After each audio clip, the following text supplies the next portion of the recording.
ஆண்டவராகிய இயேசு கிறிஸ்துவின் ஈடு இணையற்ற நாமத்தில் உங்கள் ஒருவருக்கும் என்னுடைய அன்பான வாழ்த்துக்களை தெரிவிக்கிறேன்.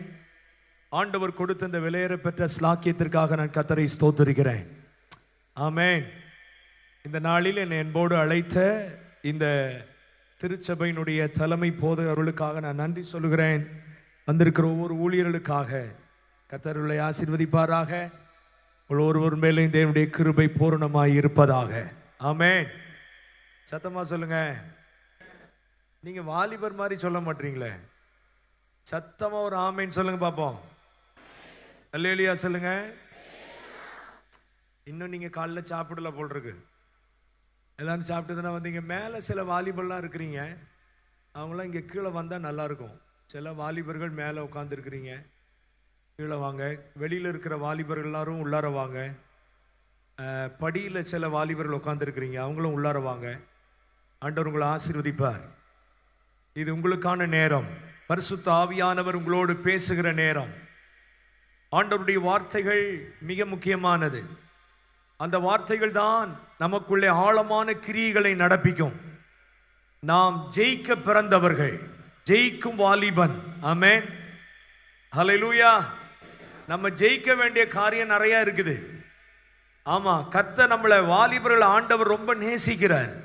அதனால்தான் ஒரு மனிதனை படைக்கும் போதே அவனை வாலிபனா தான் ஆண்டவர் படைச்சிருப்பார்னு நினைக்கிறேன். ஆதாம படைக்கும் போது ஒரு குழந்தையா படைச்சிருக்க மாட்டாரு, ஒரு வயசான கிழவனாகவும் படைச்சிருக்க மாட்டாரு. ஆண்டவர் படைக்கும் போதே முதல் படைப்பே வாலிபன் தான் என்று நான் நம்புகிறேன். நீங்க நம்புறீங்களா? அப்படிதானே? அதனால்தான் ஏவாளை உண்டாக்கி அவங்களுக்கு ஒரு நல்ல கல்யாணம் வேற பண்ணி வச்சாரு. அப்ப ஆண்டவர் நேசிக்கிற ஒரு பருவம் வாலிப பருவம். வாலிப பருவத்தை ஆண்டவர் மிகவும் அதிகமாய் நேசிக்கிறார். வாலிப பருவத்திலே ஆண்டவருடைய பலத்தை கிரியை நமக்குள்ளே ஆண்டவர் நடப்பிக்க விரும்புகிறார். நமக்குள் அவருடைய கிரியை நடந்தால்தான் நம் மூலமாய் அவருடைய கிரியை நடக்கும். நமக்குள் நாம் ஜெயிக்க வேண்டிய காரியங்களை ஜெயித்தால்தான் நம் மூலமாய் அநேக ஜெயங்களை கர்த்தர் நமக்கு கொடுப்பார். ஒரு ஆமேன் வரமாட்டுது. நாங்களாம் சொல்ல மாட்டோம் பாஸ்டர், அதெல்லாம் வயசானவங்க சொல்றதுன்றீங்களா? சரியா? நீங்க எல்லாம் சேர்ந்து சொல்லணும். ஆமேன் சொல்லணும், ஒரு அல்லேலூயா சொல்லணும். அப்பதான் ஆண்டவர் இன்றைக்கு பலத்த கிரிகளை நடப்பிப்பார். நான் அருமை பாஸ்டர் அவர்கள், தலைமை போதகர் பாஸ்டர் ஐயா அவர்கள் சொன்ன அந்த வசனத்திலிருந்து நான் உங்களோடு சில காரியங்களை ஆண்டவர் என் மனதிலே போட்டவைகளை நான் உங்களோடு பகிர்ந்து கொள்ள விரும்புகிறேன். தானியேலுடைய காரியம் அது ஜெயமாய் இருந்தது என்று தானியேல் 6ஆம் அதிகாரம் கடைசி வசனத்திலே நாம் வாசிக்கிறோம். தானியேலுடைய காரியம் அது ஜெயமாய் இருந்தது. எந்த விதத்தில் ஆண்டவர் தானியேலை ஜெயமுள்ளவனாய் மாற்றினார்? எனக்கு அருமையானவர்களே, நம்முடைய வாழ்க்கை ஜெயமுள்ள ஒரு வாழ்க்கையாய் இருக்கணும். ஏனென்றால் வெளிப்படுத்தல் 3ஆம் அதிகாரம் 21ஆம் வசனத்தை நீங்கள் வாசிப்பில்லையானால், வெளிப்படுத்தல் 3ஆம் அதிகாரம் 21ஆம் வசனம், இயேசு சொல்றார், நான் ஜெயங்கொண்டு என் பிதாவினுடைய சிங்காசனத்தில் உட்கார்ந்தது போல, அவரோட கூட உட்கார்ந்தது போல, ஜெயங்கொள்ளுகிறவன் எவனோ அவனும் என்னுடைய சிங்காசனத்தில் என்னோட கூட உட்காரும்படி அருள் செய்வேன். ஆமென். அல்லேலூயா. இயேசு எப்படி பிதாவினுடைய இடத்துல போய் உட்கார்ந்தார்னா, பிதாவினுடைய சிங்காசனத்தில் அவரோடு கூட உட்கார்ந்தார் என்றால் அவர் ஜெயம் கொண்டுதான் போய் உட்கார்ந்தார். ஆமென். அப்ப நம்ம ஜெயித்து ஜெயித்து ஜெயித்து தான் பிதாவினுடைய இயேசுவோடு கூட உட்கார முடியும். ஜெயங்கொள்ளுகிறவன் எவனோ அவன் என்னோட கூட என்னுடைய சிங்காசனத்தில் உட்காரும்படி நான் அருள் செய்வேன். அப்ப இந்த வாலிப வயதுல ஜெயிக்க வேண்டிய பகுதி என்று ஒன்று இருக்கிறது, ஜெயிக்க வேண்டிய காரியம் என்று ஒன்று இருக்கிறது. அநேக காரியங்களிலே நாம் ஜெயம் பெற வேண்டும்.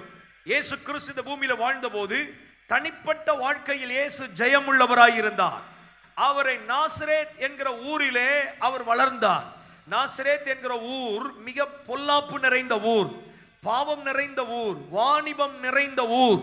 இந்த நாசரேத் பட்டணத்திலே இயேசுவை பிதா கொண்டு போய் வைத்து அந்த பாவம் நிறைந்த பட்டணத்திலே பரிசுத்த ஒரு வாழ்க்கையை வாழ்வது எப்படி என்று சொல்லி தனிப்பட்ட வாழ்க்கையில் நம்மை போல சோதிக்கப்பட்டவர், நம்மை போல பல சூழ்நிலைகள் அவருக்குள்ளே வந்தது.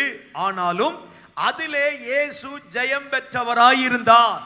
நம்முடைய தனிப்பட்ட வாழ்க்கையில வாலிப வயதுல என்ன செய்யணும்? ஜெயம் பெற்றவர்களாய் இருக்கணும். ஜெயிக்கணும். தனிப்பட்ட வாழ்க்கையில் நிறைய சோதனை வரும், பிரச்சனைகள் வரும். அதுல ஜெயம் பெறணும். குடும்பத்துல ஜெயம் பெற்றவர்களா இருக்கணும். குடும்பத்துல நம்மளை பார்த்துக்கிட்டே இருப்பாங்க. குடும்ப வாழ்க்கை, குடும்பத்தில் இருக்கும்போது நம்முடைய வாழ்க்கை ஜெயமுள்ள வாழ்க்கையாய், சந்தோஷமுள்ள வாழ்க்கையாய், பரிசுத்தமுள்ள வாழ்க்கையா இருக்கணும். இயேசு அவர் வாழ்ந்த குடும்பத்தில் அவர் ஜெயம் பெற்றவராய் இருந்தார். அவருடைய குடும்பத்தார் அவரை நம்பல, அவர் விசுவாசிக்கல. யோவான் 2ஆம் அதிகாரத்தில் வாசிக்கிறோம், அவரை நம்பல, அவர் விசுவாசிக்கல, அவர் ஏளனமா பேசினாங்க. சமுதாயம் அவரை ஏளனமாய் பேசினார்கள். அவரை குறித்து பெயர் செபுல் என்று சொன்னார்கள். அந்த சமுதாயத்தில் இயேசு ஜெயம் பெற்றவராயிருந்தார். ஆமென். வேலை ஸ்தலத்தில் இயேசு ஜெயம் பெற்றவராயிருந்தார். இவன் தச்சன் அல்லவா என்று அவரை பார்த்து ஏளனமா சொல்றாங்க. ஆனா அதுல உண்மை உள்ளவராய் ஜெயம் பெற்றவராய் இயேசு இருந்தார். சபையில அவர் இருந்த சபையில அவர் ஜெயம் பெற்றவராய் இருந்தார். அதனால ஜெயித்து தான் இயேசு எங்க போய் உட்கார்ந்தாரு? பிதாவோடு கூட, பிதாவினுடைய சிங்காசனத்தில் அவரோடு கூட அவர் போய் உட்கார்ந்தாரு. பிள்ளைன்றதுனால போய் உட்கார்ல, பிள்ளைன்றதுனால உட்கார்ல. கருணாநிதிக்கு அப்புறம் யாரு முதலமைச்சரா வருவார் அப்படின்னா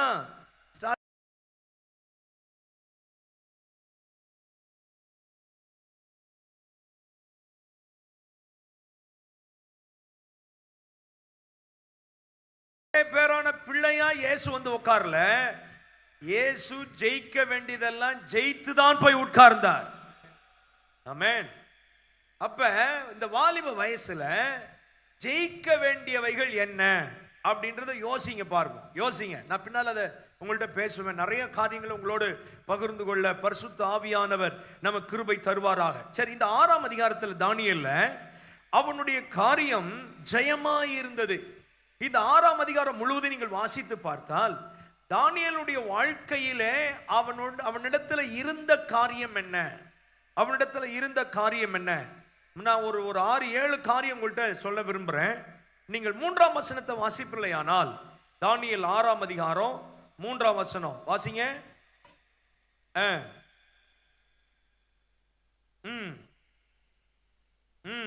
மேற்பட்டவனாய் இருந்தான். தானியேலுக்குள் விசேஷித்த ஆவி இருந்தமையால் ராஜ்யம் முழுமைக்கும் அதிகாரியாக ஏற்படுத்த ராஜா. தானியேலுக்குள்ளே என்ன ஆவி இருந்தது? சொல்லுங்க, என்ன ஆவி இருந்தது? அதைத்தான் பாஸ்டர்கள் இன்னும் இவ்வளவு நேரம் உங்கள்கிட்ட சொல்லிட்டு இருந்தாங்க. ஒரு அக்கினி அபிஷேகம், ஒரு ஆவி நமக்கு தேவை. இன்னைக்கு நீங்க அதை பெற்றுக்கொள்ள போறீங்க. உங்கள் மேல பரிசுத்த ஆவியானவர் இறங்குவார். அதை நான் உங்களோட பேசுவேன் நான். சரியா? கடைசியில் நம்ம அதுக்காக ஜெபம் பண்ண போறோம். உங்க மேல நீங்க வாஞ்சித்தீங்கன்னா, நீங்க விரும்புனீங்கன்னா, நீங்க ஆண்டவர்கிட்ட கேட்டீங்கன்னா, அதை எதிர்பார்த்தீங்கன்னா உங்க மேல ஆவியானவர் இறங்குவார். எனக்குள்ள என் மேல இறங்க மாட்டார் பாஸ்டர். ஆனா வேதம் சொல்லுகிறது, மாம்சமான யாவர் மேலும் என் ஆவியை ஊற்றுவேன். ஆமென்.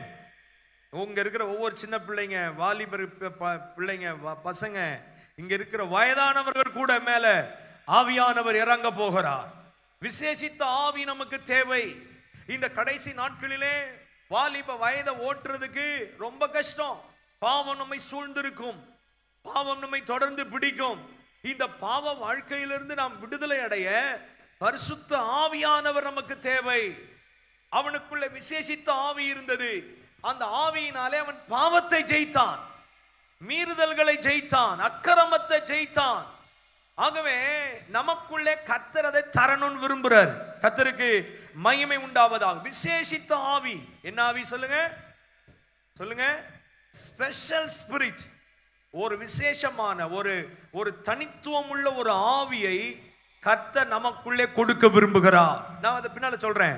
அடுத்தது நீங்க வாசித்து பார்த்தீங்கன்னா 4ஆம் வசனத்துல, 4ஆம் வசனம் அந்த பாதியிலிருந்து வாசிங்க. அங்க அங்க வாசிக்கிறோம், அவன் உண்மை உள்ளவனாய் இருந்தபடியால். இருக்கா? அப்படி அவன் எப்படி இருந்தானா? அந்த அந்த 4ஆம் வசனம் அந்த நடுவுல இருந்து வாசிங்க, பின்னால இருந்து. அவன் உண்மை உள்ளவனாய் இருந்தபடினால் அப்படி சொல்லப்பட்டிருக்கிறது. அப்ப வாலிப வயதுல நம்முடைய வாழ்க்கை ஜெயமுள்ள ஒரு வாழ்க்கையா இருக்கணும்னா நமக்கு என்ன தேவைன்னா உண்மை தேவை. என்ன தேவை சொல்லுங்க தம்பிங்களா, கவனிங்க. என்ன தேவை சொல்லுங்க, சத்தமா சொல்லுங்க. என்ன தேவை? உண்மை தேவை. உண்மை தேவை. உண்மைதான் நம்ம வாழ்க்கையில நம்ம தனித்துவம் நம்மளை மாற்றும், ஜெயம் உள்ளவர்கள் வாழ்க்கையை கொண்டு வரும். எல்லாவற்றிலேயும் உண்மை. உண்மை இருக்குதா நமக்கு? நான் உண்மையா தான் இருக்கிறேன் பாஸ்டர், நான் உண்மையா தான். முதல்ல நமக்கு நாமே நாம் உண்மையா இருக்கிறோமா? நம்ம மனசாட்சிக்கு, நம்ம மனசாட்சிக்கிட்ட நம்ம மறைக்க முடியாது. ஒன்னு ஆண்டவர்கிட்ட மறைக்க முடியாது, இன்னொன்று நாம் செய்த தவறுகளை யார்கிட்ட மறைக்க முடியாது?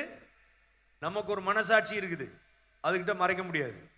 நம்ம என்ன செஞ்சோம், காலையில் எத்தனை மணிக்கு எழும்பணும், உண்மையா ஜெபம் பண்ணமா, உண்மையா வேதத்தை வாசிச்சேனா, உண்மையா பெற்றோர்களுக்கு கீழ்ப்படுகிறேனா, நான் எங்க பள்ளியில என்னுடைய கல்லூரியில நான் உண்மையா இருக்கிறேன்னா, என் உண்மை உள்ள வாழ்க்கை என்ன, ஆண்டவர் அதை அறிவார்.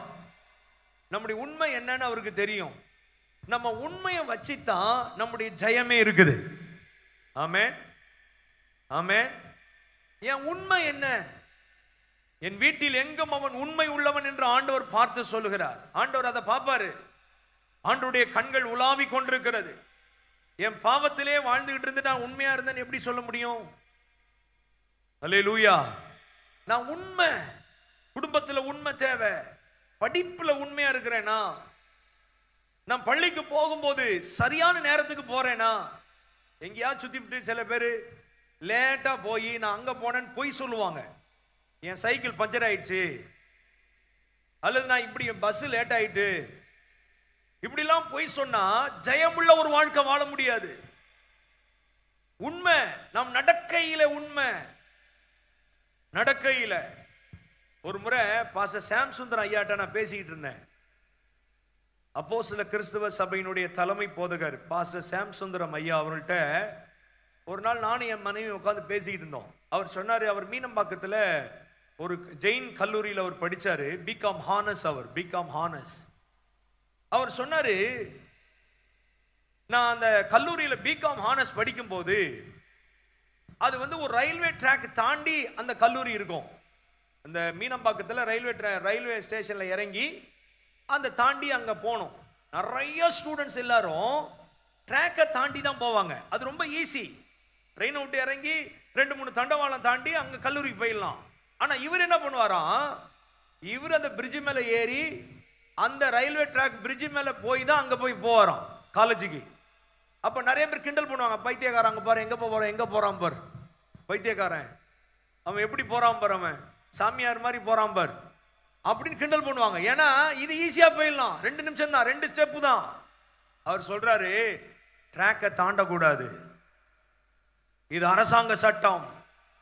அதனால அது கீழ்ப்படிந்து என்னுடைய வாலிப பிரயாயத்தில் நான் பிரிட்ஜ் மேல ஏறி தான் போவேன். இன்னைக்கு கர்த்தர் என்ன ஆசீர்வதிச்சிருக்கிறார். என்ன சாட்சி இல்லை அது? நம்ம அப்படியே போவோம். நம்ம வண்டி ஓட்டும் போது எப்படி ஓடுறோன்னே தெரியாது. சர்புரு சர்புரு சர்புரு ரைட்ல போய் ராங் ரூட்ல உண்மை தேவை, உண்மை தேவை. எல்லாவற்றிலேயும் உண்மையை ஆண்டவர் எதிர்பார்க்கிறார். ஆண்டவரோடு கூட இருக்கிற நபர்கள் யாருன்னு வேதம் சொல்லுகிறது.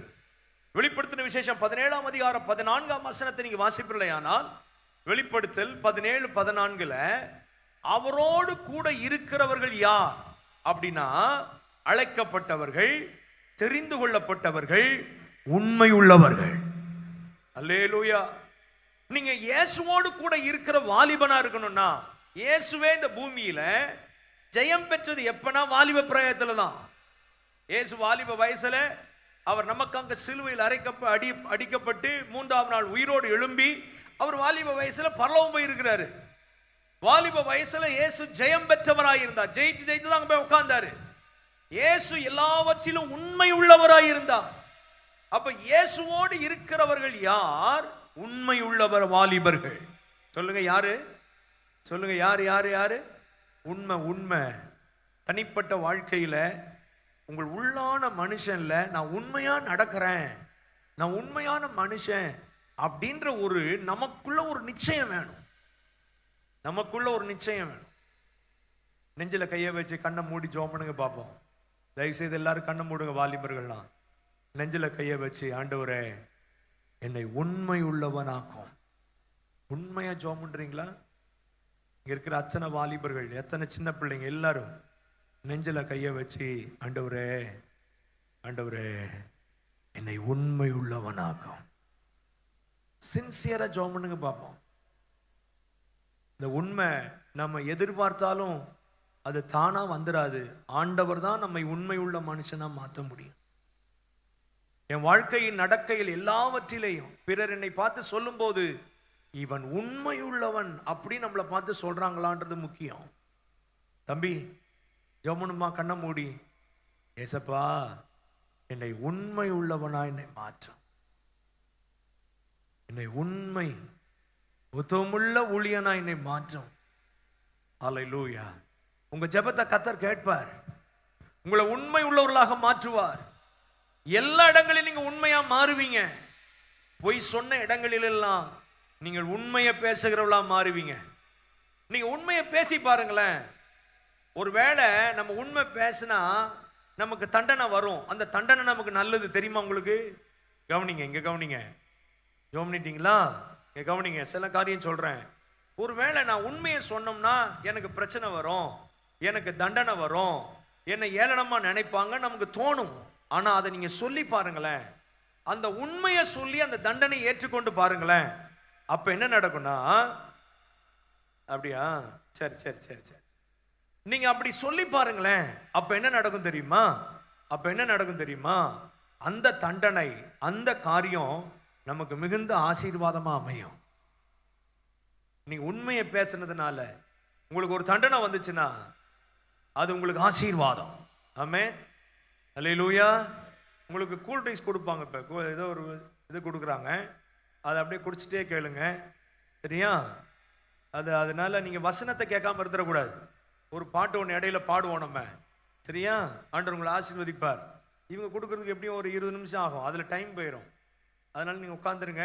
நீங்கள் அப்படியே பொறுமையாக குடிச்சிட்டே கேட்டு அப்படி பக்கத்தில் வச்சுக்கோங்க.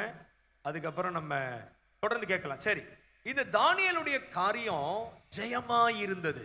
காரணம், அவன் பாபிலோனிலே அடிமையாய் இருந்தாலும் அவனுடைய வாழ்க்கையிலே அவன் உண்மையை பின்பற்றினான், கடைபிடிச்சான், உண்மையா இருந்தான்.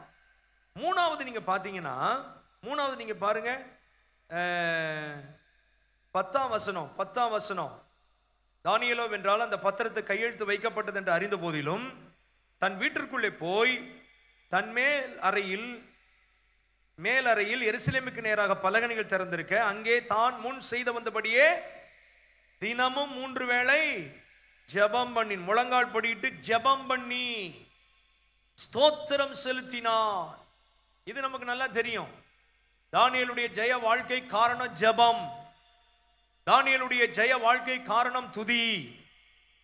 அப்ப தானியேலுடைய ஜெயமான வாழ்க்கை காரணம் ஜெப ஜீவியம். வாலிப வயசுல ஒரு அரை மணி நேரம் 1 மணி நேரமாவது தனியா ஜபிக்க நாம் பழகணும். ஒரு முதல்ல அது 10 நிமிஷம் ஆரம்பிக்கணும். முதல்ல எடுத்த உடனே 1 மணி நேரம் ஜபிக்க முடியாது, 2 மணி நேரம் ஜபிக்க முடியாது. முதல்ல எத்தனை நிமிஷம் ஜெபம் பண்ணணும் சொல்லுங்க? எத்தனை நிமிஷம் ஜெபம் பண்ணணும்? 10 நிமிஷம். காலையில் எழும்பி உட்காந்து கொஞ்ச நேரம் தோத்திரம் பண்ணி தோத்திரம் ஆண்டவர்கிட்ட சொல்லி கொஞ்ச நேரம் உட்காந்து ஆண்டவரை நோக்கி ஜெபம் பண்ணணும், ஸ்தோத்திரம் பண்ணணும். உங்களுக்கு ஜெபம் பண்ண தெரியலையா? நீங்க என்ன பண்ணணும்? ஸ்தோத்திரம் பண்ணணும். என்ன பண்ணணும் சொல்லுங்க? என்ன பண்ணணும்?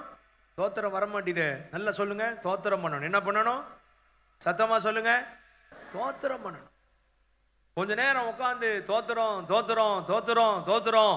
எங்க அப்பாலாம் குடும்ப ஜெபத்தில் எங்களை உட்கார வைப்பார் காலையில 5 மணிக்கு. சின்ன வயசுல இருந்து, இந்த மாதிரி சின்ன வயசுல இருந்து காலையில எத்தனை மணிக்கு? 5 மணிக்கு குடும்ப ஜெபத்தில் உட்காரணும். குடும்ப ஜெபத்தில் உட்காரலன்னா அடி விழும். முதல்ல ஃபேன் ஆஃப் பண்ணுவார், அதுக்கப்புறம் ஒரு டைமிஸை வச்சு காதில் திருவார், அது கொர்ற சத்தம் கேட்கும். அதுக்கப்புறம் தண்ணி ஊற்றிடுவார் எலும்புலன்னா, அப்புறம் அடி விழும். சரியா? எழும்பி 5 மணி உட்காந்து முதல்ல என்ன பண்ணணும்னா சத்தமாக தோத்திரம் பண்ணணும். சத்தமாக வாயை திறந்து என்ன செய்யணும்? தோத்திரம் பண்ணணும். இப்படி தோத்திரம் பண்ண பண்ண பண்ணதான் கிருபைகள் கர்த்தர் பெருக பண்ணுவார். அநேகருடைய ஸ்தோத்திரத்தினால கிருபை பெருகும், கிருபை பெருகும். அந்த நாளுக்குரிய கிருபையை கொடுப்பாரு. நீங்க நல்லா படிக்க வேண்டிய கிருபையை கொடுப்பாரு. நீங்க நல்ல ஆண்டவருக்காக வாழ வேண்டிய கிருபையை கொடுப்பார். நீங்க உங்க உங்க உங்க கிளாஸ்ல நல்ல ஃபர்ஸ்ட் ரேங்க் எடுக்கக்கூடிய கிருபையை கொடுப்பாரு.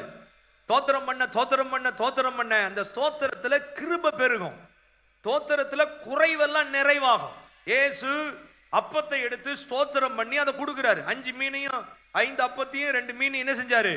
தோத்திரம் பண்ணி தான் கொடுத்தாரு. அப்படிதான் வேதத்துல வாசிக்கிறோம். அது 5000 பேர் போஷிக்கத்தக்கதா. குறைவெல்லாம் நிறைவாக்கிறோம். தோத்திரம் குறைவெல்லாம் என்ன செஞ்சிடும்? சொல்லுங்க. எது எது நிறைவாக்கும்? எது நிறைவாக்கும்? தோத்திரம் நிறைவாக்கும். நீங்க உட்காந்து தோத்திரம் பண்ணி பாருங்களேன். காலையில் எழும்பி எனக்கு ஞானம் குறைவா இருக்கு பாஸ்டர், எனக்கு அறிவு இல்லை, எனக்கு ஞானம் குறைவா இருக்குது, எனக்கு பல காரியம் குறைவா இருக்குது நீங்க நினைக்கலாம். எது எதெல்லாம் இப்ப நீங்க ஜூஸ் குறைவா இருக்குன்னு பார்த்துட்டு இருக்கீங்க. சரியா? என்ன குறைவா இருக்கு? ஜூஸ் குறைவா இருக்கோ? ஞானம் குறைவா இருந்தா தோத்திரம் பண்ணணும். ஒரு பாட்டு ஒன்று சொல்லித்தட்டா? இப்ப நீங்க வசனம் கேட்க மாட்டீங்க, அதனால ஒரு பாட்டு சொல்லித்தரேன். யாராவது இருக்காங்களா, எங்காவது இருப்பாங்களா இது போன்ற சிநேகிதர், இயேசுவை போல ஒரு நல்ல சிநேகிதர், அன்பு கூர்ந்து உயிர் தந்த பெரிய சிநேகிதர் யாராவது இருக்காங்களா, எங்காவது இருப்பாங்களா? இதான் பாட்டு.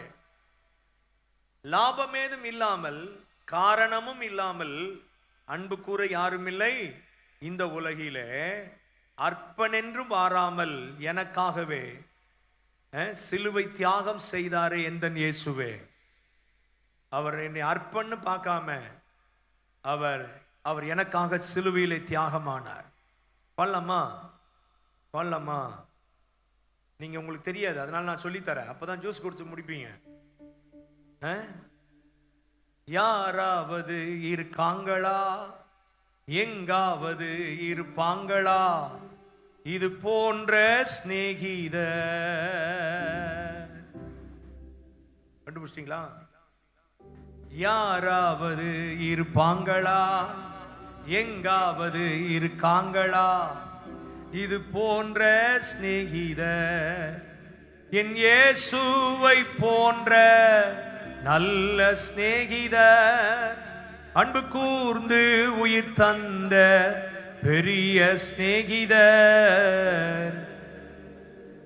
ஒரு பீட் வரும், அதுல ஜிங் சிக் சிக் ஜிங் ஜிங் அப்படி ஒரு பீட் போடுங்க. ஹல்லேலூயா. யாராவது இருக்காங்களா, எங்காவது இருப்பாங்களா இது போன்ற சிநேகிதர்? யாராவது இருக்காங்களா, எங்காவது இருப்பாங்களா இது போன்ற சிநேகிதர்? என் இயேசுவை போன்ற நல்ல சிநேகிதர், அன்பு கூர்ந்து உயிர் தந்த பெரிய சிநேகிதர். என் இயேசுவை போன்ற நல்ல சிநேகிதர், அன்பு கூர்ந்து உயிர் தந்த பெரிய சிநேகிதர். யாராவது இருக்காங்களா, எங்காவது இருப்பாங்களா இது போன்ற சிநேகிதர்? அந்தஸ்தும் இல்லாமல் அருகதையும் இல்லாமல் அன்பு கூற யாரும் இல்லை இந்த உலகிலே. அந்தஸ்தும் இல்லாமல் அருகதையும் இல்லாமல் அன்பு கூற யாரும் இல்லை இந்த உலகிலே. அற்பனென்று பாராமல் எனக்காகவே சிலுவை தியாகம் செய்தாரே எந்தன் இயேசுவே. அற்பனென்று பாராமல் எனக்காகவே சிலுவை தியாகம் செய்தாரே எந்தன் இயேசுவே. யாராவது இருக்காங்களா, எங்காவது இருப்பாங்களா இது போன்ற சிநேகிதர்? இந்த ஜூஸ் எல்லாம் குடிச்சு முடிச்சிட்டீங்களா? ஜூஸ்லாம் குடிச்சு முடிச்சுட்டா கை தட்டலாம்ல, அப்படியே உட்காந்துருங்க. குடிச்சு முடிக்கலையே ஒன்றும், டக்கு டக்குன்னு குடிக்க வேணாமா? சூடாவா இருக்குது ஜூஸு, சூப்பா ஜூஸா என்னன்னே தெரிய மாட்டேது எனக்கு. கடகடன் குடிங்க. குடிச்சிட்டு எல்லாம் நல்ல கையை தட்டி, இயேசுவை போல ஒரு சிறந்த நண்பர் யாருமே கிடையாது. ஃப்ரெண்ட், அவரை நீங்க ஃப்ரெண்ட் ஆக்கி வச்சுக்கலாம். இயேசுவை நீங்க ஃப்ரெண்டா பழகலாம் அவர்கிட்ட. அவர் ஏதோ ஒரு கடவுள், ஏதோ ஒரு காரியம், அவர்கிட்ட நெருங்கவே முடியாது நினைக்காதீங்க. அவர் உங்களுக்கு ரொம்ப க்ளோஸ் ஃப்ரெண்டா இருப்பார். கவனிக்கிறீங்களா? தம்பி டம்ளரை வச்சிருங்க. தம்பி ஆராய்ச்சி பண்ற டம்ளர்ல, டம்ளர் ஓட்டையா இருக்குன்னு குடிச்சு முடிச்ச பிறகு பாக்குற, அது எல்லாம் கலெக்ட் பண்ணி வைங்க. வச்சிட்டீங்களா? சரி, கை தட்டி பாடணும். நல்ல கையை தட்டி, நாங்க உங்களுக்கு தெரிஞ்சிச்சுன்னா அதை பாடணும், தெரியலன்னா கவனிக்கணும், என்னை தான் கவனிக்கணும். பாடலாமா? ரெடி, 1 2 3.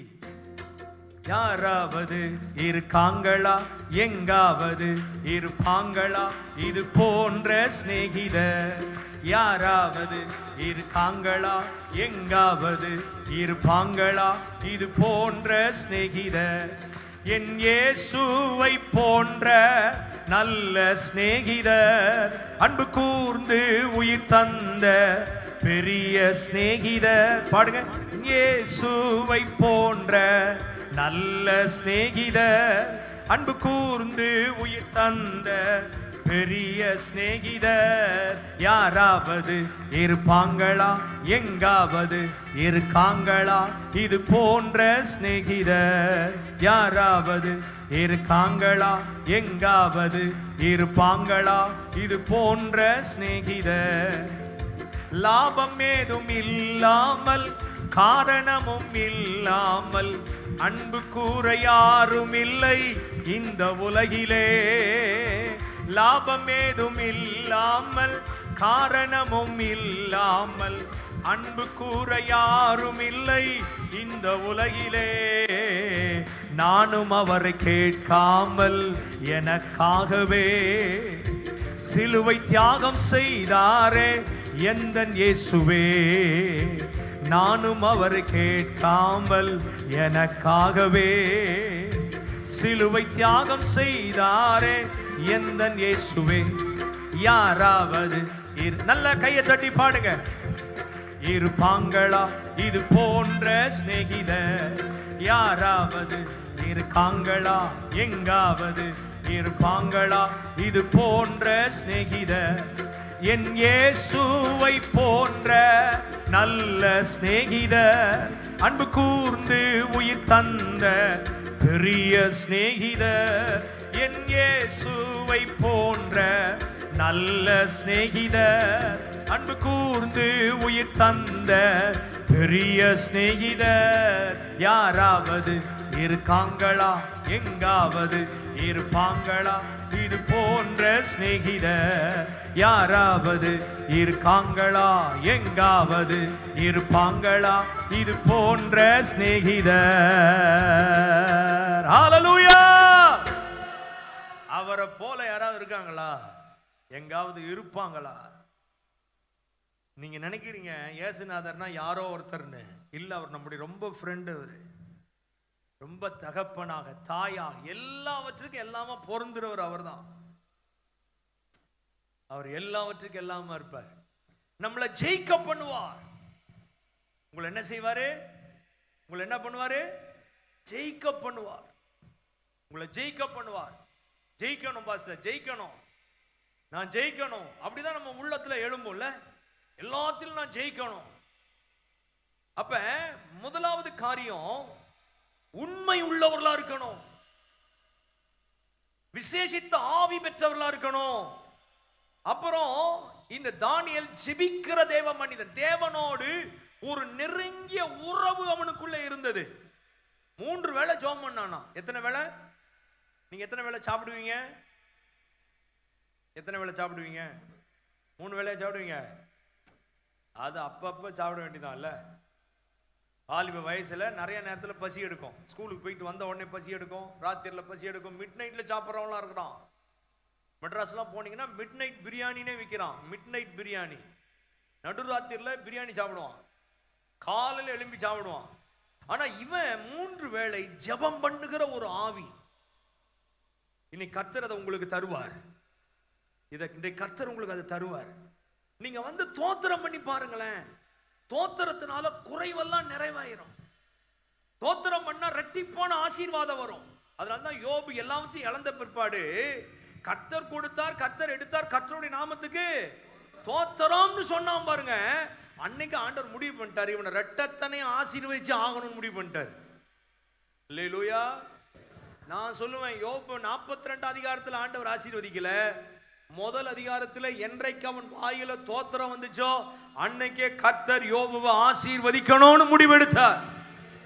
ஆமென். அல்லேலூயா. என்ன என்ன என்ன பண்ணணும்? நம்ம என்ன பண்ணணும்? சத்தமா சொல்லுங்க. வர மாட்டேது பாரு வாயில. என்ன என்ன என்ன பண்ணணும் சொல்லுங்க. தோத்திரம் பண்ணணும். சத்தமா சொல்லுங்க. சத்தமா சொல்லுங்க. என்ன பண்ணணும்? தோத்திரம் பண்ணணும். தோத்திரம் பண்ணணும். இப்ப ஒரு பந்தயம் வைக்கலாமா?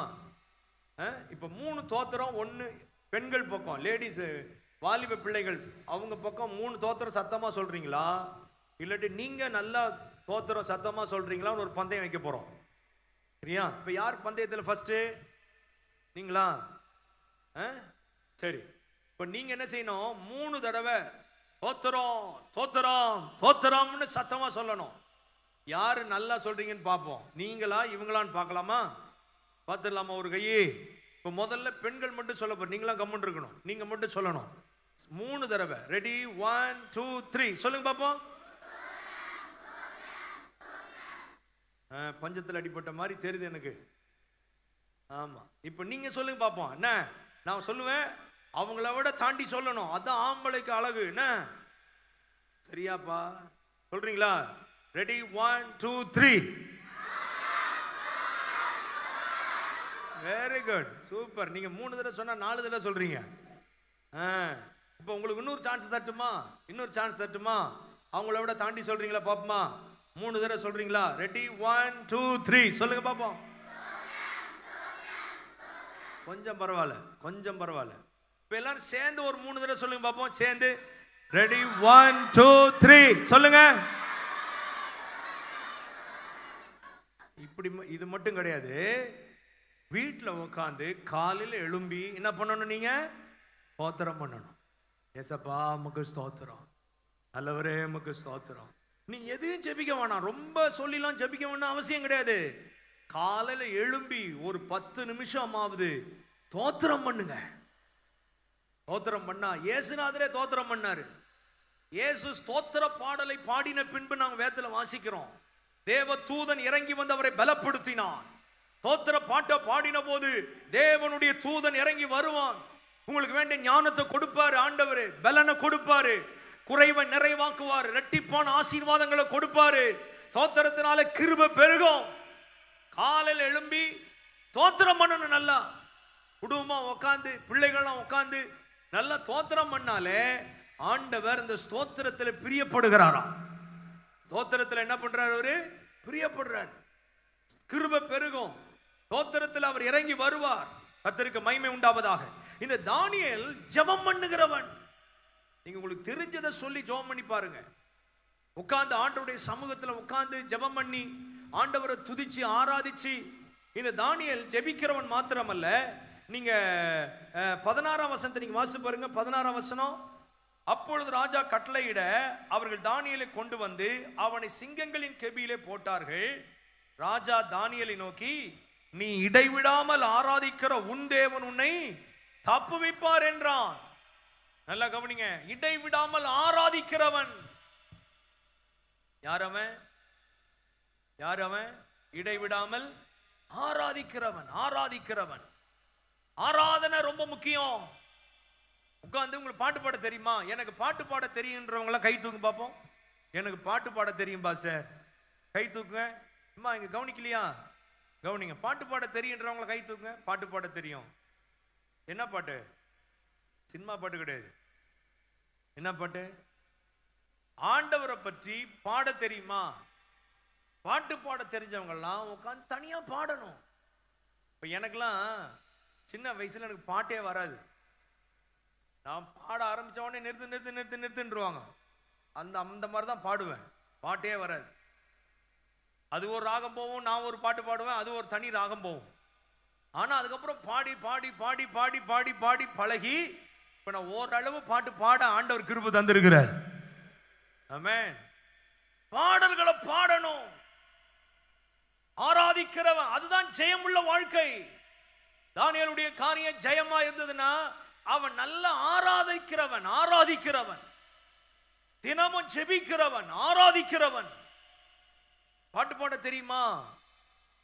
தேவன் வீட்டில் உட்காந்துட்டு தனியா உட்காந்து நம்ம அப்படியே என்ன தெரிஞ்ச பாட்டு வருதோ அந்த பாடலை பாடி, நீங்க இதெல்லாம் சின்ன சின்ன காரியம் தான், ஆனா இதை செய்யும் போது ஆண்டவர் மகத்துவமான கிரியைகளை உங்கள் வாழ்க்கையில் நடப்பிப்பார்.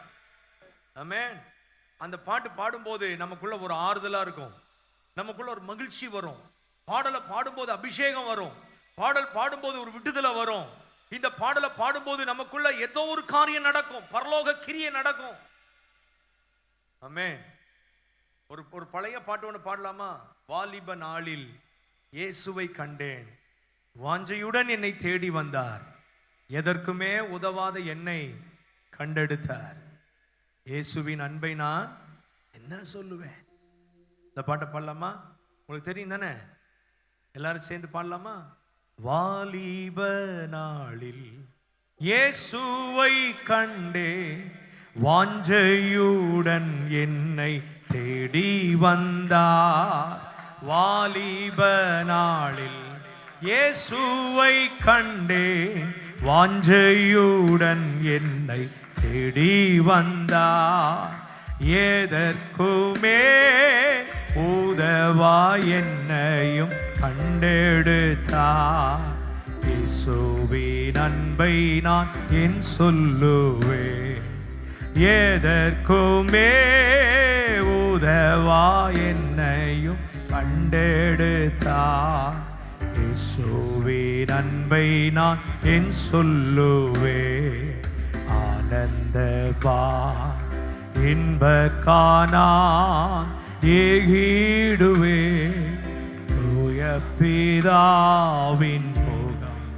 தரிசிப்பே, ஆனந்தமா இன்ப காணான் ஏகிடுவே, தூய பிதாவின் முகம் தரிசிப்பே, நாளுக்கு நாள் அற்புதமாய் என்னை தாங்கிடும், நாதன் இயேசு என்னோடிருப்பார், நாளுக்கு நாள் அற்புதமாய் என்னை தாங்கிடும், நாதன் இயேசு என்னோடிருப்பார்,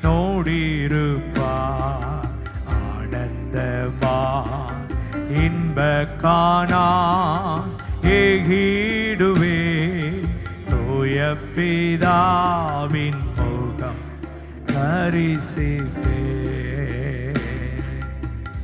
இந்த தாவீது இருக்கான்ல, தாவீது அவன் காட்டுல ஆடு மேய்ச்சிக்கிட்டு இருந்தான், காட்டுல ஆடு மேய்ச்சிக்கிட்டு இருந்தான். அந்த காடு சாதாரண காடு கிடையாது.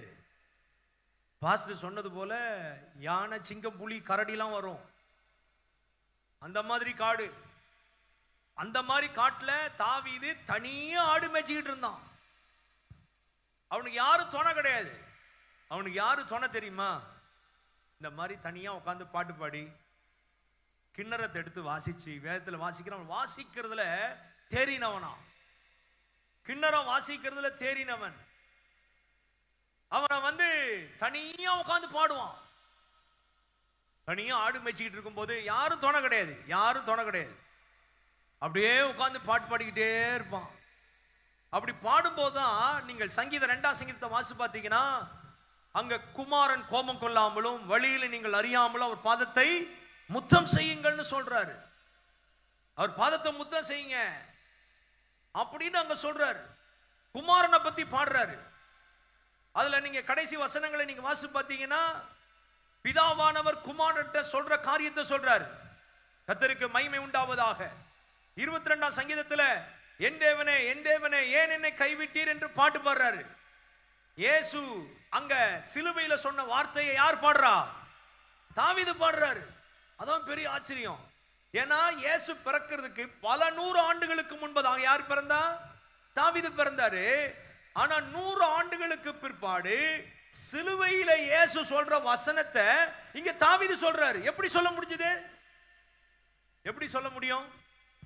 இன்னும் நிறைய வசனம் இருக்குது. கர்த்தர் என் ஆண்டவரை நோக்கி, அப்படின்னு என்ன அர்த்தம்? பிதா இயேசுவை நோக்கி, ஜாதிகளை உனக்கு சொந்தமாகவும் பூமியின் எல்லைகளை உமக்கு சுதந்திரமாகவும் கொடுப்பேன் அப்படி சங்கீதத்தில் பாடுறாரு. சங்கீதத்தில் பாடுறாரு. எனக்கு அருமையானவர்களே, இதெல்லாம் எப்படி தெரியும்? பிதா இயேசுவை பார்த்து சொல்ற வசனம் தாவீதுக்கு எப்படி தெரியும்? 12ஆம் வசனம், நீங்க 2ஆம் சங்கீதம் 12ஆம் வசனத்துல, குமாரன் கோபம் கொள்ளாமலும் நீங்கள் வழியில அழியாமலும் இருக்கும்படி அவர் பாதத்தை முத்தம் செய்யுங்கள். குமாரனை பத்தி எப்படி தெரியும் தாவீதுக்கு? தெரியாது. எப்படி தெரியும்? எப்படி பாடுறாரு அவரு? தனியா உட்கார்ந்து தாவீது அப்படியே உட்கார்ந்து பாடுவாரு. கர்த்தர் என் மேய்ப்பராய் இருக்கிறார், நான் தாழ்ச்சி அடையேன், அவர் என்னை புல்லுள்ள இடங்கள் மேய்த்து, இப்படிலாம் நம்ம வாசிக்கிறோம். ஆனா தாவீது அப்படி வாசிக்க மாட்டாரு. தாவீது பாடும்போது அவர் பாடுவார், கர்த்தர் என் மேய்ப்பராய் இருக்கின்றார் தாழ்வடையே. அவர் என்ன ராகம் போட்டாரோ தெரியாது. எனக்கு ஒத்தாசை வரும் பருவநிலையாக என் கண்களை ஏறெடுக்கிறேன், வானத்தையும் பூமியும் படைத்த கர்த்தரிடத்தில் எனக்கு ஒத்தாசை வரும், உன் காலை தள்ளாட விட்டார். இப்படி எல்லாம் நம்ம வாசிக்கிறோம். அவர் அப்படியே வாசிருப்பாரு, அவர் அப்படியே பாடி இருப்பாரு. எனக்கு ஒத்தாசை வரும் பர்வதம் நேராய் என் கண்களை ஏறெடு. இது நம்ம போட்ட ராகம். இது நம்ம போட்ட. அவர் என்ன ராகம் போட்டாரோ தெரியாது. அவர் என்ன ராகம் போட்டாரோ தெரியாது. இப்படி தாவீது தேவனோடு ஒரு நெருங்கிய தொடர்பு, நெருங்கிய ஐக்கியம். அவன் பாருங்க, மறைவிலே சிங்கத்தை ஜெயித்தான், கரடியை ஜெயித்தான். இந்த ஜெப வாழ்க்கை இருக்குதுல, தேவனோடு உள்ள உறவு இருக்குதுல, அதுதான் நம்மளை ஜெயிக்க வைக்கும். இந்த தேவனோடு நீங்க ஆராதிக்கிறீங்களே, அதுதான் உங்களை ஜெயிக்க வைக்கும். எவ்வளவு பெரிய சிங்கம் வந்தாலும், என்ன முரடான கரடி வந்தாலும், எவ்வளவு பெரிய கோலியாத்து வந்தாலும் அவங்கள ஜெயிக்க வைக்கும். எது தெரியுமா? தேவனோடு உள்ள உறவு. எல்லாரும் கண்ணை மூடி வலது கரத்தை உயர்த்தி, ஆண்டவரே இந்த வாலிப வயசுல உம்மோடு உள்ள உறவு எனக்கு ஆழமா தேவை. சொல்லுங்க சொல்லுங்க பாப்போம். ஆண்டவரே உம்மோடு உள்ள உறவு எனக்கு ஆழமா தேவை. ஆண்டவரே எனக்கு ரொம்ப அதிகமா எனக்கு தேவை. ஆண்டவர்கிட்ட கேளுங்க கேளுங்க. ஆண்டவரே நெருங்கிய ஐக்கியம், இதுதான் வெளிப்பாடோட நம்மளை பாட வைக்கும். இந்த நெருங்கிய உறவு தான் வெளிப்பாடோடு ஆண்டவரோடு ஜீவிக்க வைக்கும். கர்த்தர் இன்றைக்கு உங்களுக்கு அந்த நெருங்கிய உறவை தருவார், அந்த நெருங்கிய ஐக்கியத்தை கொடுப்பார். தம்பி தங்கச்சி, கர்த்தர் உங்கள் மேல பிரியம் வைத்திருக்கிறார். உங்களுக்கு அப்படிப்பட்ட உறவை உங்களுக்கு ஏற்படுத்த போகிறார். ஹalleluya ஹalleluya. ஓ thank you Jesus. நன்றி ஆண்டவரே, நன்றி ஆண்டவரே. தேவனோடு நெருங்க முடியாதபடி இருக்கிற தடைகள் இயேசுவின் நாமத்தில் விலகுவதாக. தேவனோடு உறவு கொள்ள முடியாதபடி, தேவனோடு ஒரு நெருங்கிய ஐக்கியம் அது தடுக்கிற எந்த தடையாய் இருந்தாலும், எந்த கட்டுகளாய் இருந்தாலும் இயேசுவின் நாமத்தில் அவைகள் விலகி போவதாக. அல்லேலூயா ஹalleluya. கவனிக்கிறீங்களா? கவனிக்கிறீங்களா?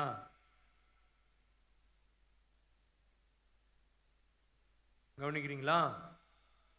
சரி, இப்போ நான் உங்கள்கிட்ட கேள்வி கேட்க போறேன். நல்லா கவனிங்க. இப்போ தாவீதை பத்தி கொஞ்சம் நேரம் பேசிட்டு அதுக்கப்புறம் தானியேலை பத்தி திரும்ப தொடர்ந்து பேசுறேன். இந்த தாவீதுன்னு நீங்க எடுத்துக்கிட்டா உங்க மைண்ட்ல வர்ற காரியம் என்ன சொல்லுங்க பாப்போம். தாவீதுன்னு எடுத்துட்டா உங்க மைண்ட்ல என்ன வரும்? அவன் கோலியாத்தை ஜெயித்தான். Very good. சரி, அவன் கோலியாத்தை ஜெயிச்சது கதை. அது கதையில நடந்த சம்பவம். ஆனா அது ஒரு சம்பவம். ஆனா தாவீதுன்னு நீங்க பாத்தீங்கன்னா நீங்க எப்படி பாப்பீங்க? அவன் கையில் என்ன இருக்கும்? அவன் கையில் உள்ள அடையாளம் என்ன? கவனும் கல்லும். Very good. அப்புறம் அவன் ஒரு மெய்ப்பன் இல்ல? மெய்ப்பன் என்ன இருக்கும் கையில? கோல் இருக்கும். கோல் இருக்கும். அவன் மெய்ப்பன், அவன் கையில் என்ன இருக்கும்? தாவீது ஒரு இடையன் அல்லது ஒரு மெய்ப்பன் அப்படின்னா அவன் கையில் என்ன இருக்கும்? கோலும் தடியும் இருக்கும். சரி, இந்த கோல் இந்த தடி எதை குறிக்குது? கோலும் தடி எதை குறிக்குது அப்படின்னா அவன் கையில கொடுக்கப்பட்ட பொறுப்பு குறிக்குது. என்ன குறிக்குது சொல்லுங்க? எதை குறிக்குது? அவன் கையில கொடுக்கப்பட்ட பொறுப்பு. இப்ப நீங்க இந்த சபையில் இருக்கிறீங்க அல்லது உங்க குடும்பத்தில் இருக்கிறீங்க, உங்க கையில ஏதாவது பொறுப்பு கொடுக்கப்பட்டிருக்குதா? பொறுப்பு இருக்குதா? எனக்கெல்லாம் வீட்டில் என்ன பொறுப்பு தெரியுமா? சின்ன வயசுல, உங்களை மாதிரி வாலிப வயசுல, காலையில் 5 மணிக்கு குடும்ப ஜெபம் முடிச்சிட்ட பிற்பாடு போய் பால் வாங்கிட்டு வரணும். அது என் பொறுப்பு. என்ன செய்யணும்? தூரமாக போய் ஆவின் பாலை வாங்கிக்கிட்டு காலையில் கியூல நின்று வரிசையில் நின்று வாங்கிட்டு வரணும். அது என்னுடைய பொறுப்பு. உங்கள் வீட்டில் உங்களுக்கு என்ன பொறுப்பு சொல்லுங்க? என் தங்கச்சிக்கு ஒரு பொறுப்பு இருக்கு. வீட்டெல்லாம் சுத்தம் பண்ணணும், கிளீன் பண்ண, துடைக்கணும், வீட்டெல்லாம் பெருக்கணும். அது என் தங்கச்சிகள். எனக்கு 3 தங்கச்சி, ஒரு தம்பி. சரியா? நாங்கள் 5 பேருக்கும் 5 பொறுப்பு உண்டு. என் தம்பிக்கு ஒரு பொறுப்பு இருக்குது, இருக்கிறதெல்லாம் சுத்தம் பண்ணணும். அது செய்யலன்னா அடி விழும். உங்க வீட்டில் உங்களுக்கு என்ன பொறுப்பு சொல்லுங்க? நான் ஏஞ்சிருக்கிறதே 8 மணிக்கு தான் பாஸ்டர். எத்தனை மணிக்கு? காலையில் நான் ஸ்கூலுக்கு போறப்ப தான் எழுப்புவேன். அப்படியே பல்லு விளக்கிட்டு அப்படியே ஓடிடுவேன். உங்க வீட்டில் உங்களுக்கு என்ன பொறுப்பு? ஏதாவது பொறுப்பு நான் செய்யறேன், பொறுப்பா இருக்கிறேன் பாஸ்டர் எங்க வீட்டில் கை தூக்குங்க. எங்க வீட்டில் ஏதாவது ஒன்று சுத்தம் பண்ணுவேன், தொடப்பத்தை எடுத்து பெருக்குவேன், அல்லது நான் இந்த கடைக்கு போயிட்டு வருவேன், இந்த காரியத்தை செய்வேன்றவங்க மட்டும் கை தூங்க பார்ப்போம். எங்க வீட்டில் நான் பொறுப்பை வேலை செய்வேன் பாஸ்டர். யாருமே இல்லை. இப்போ யாருமே இல்லையா? ஆச்சரியமா இருக்குது. வயசான தாத்தா தான் கை தூக்குறாரு. நீங்களாம் யாருமே அவன் வீட்டில் செய்ய மாட்டீங்களா?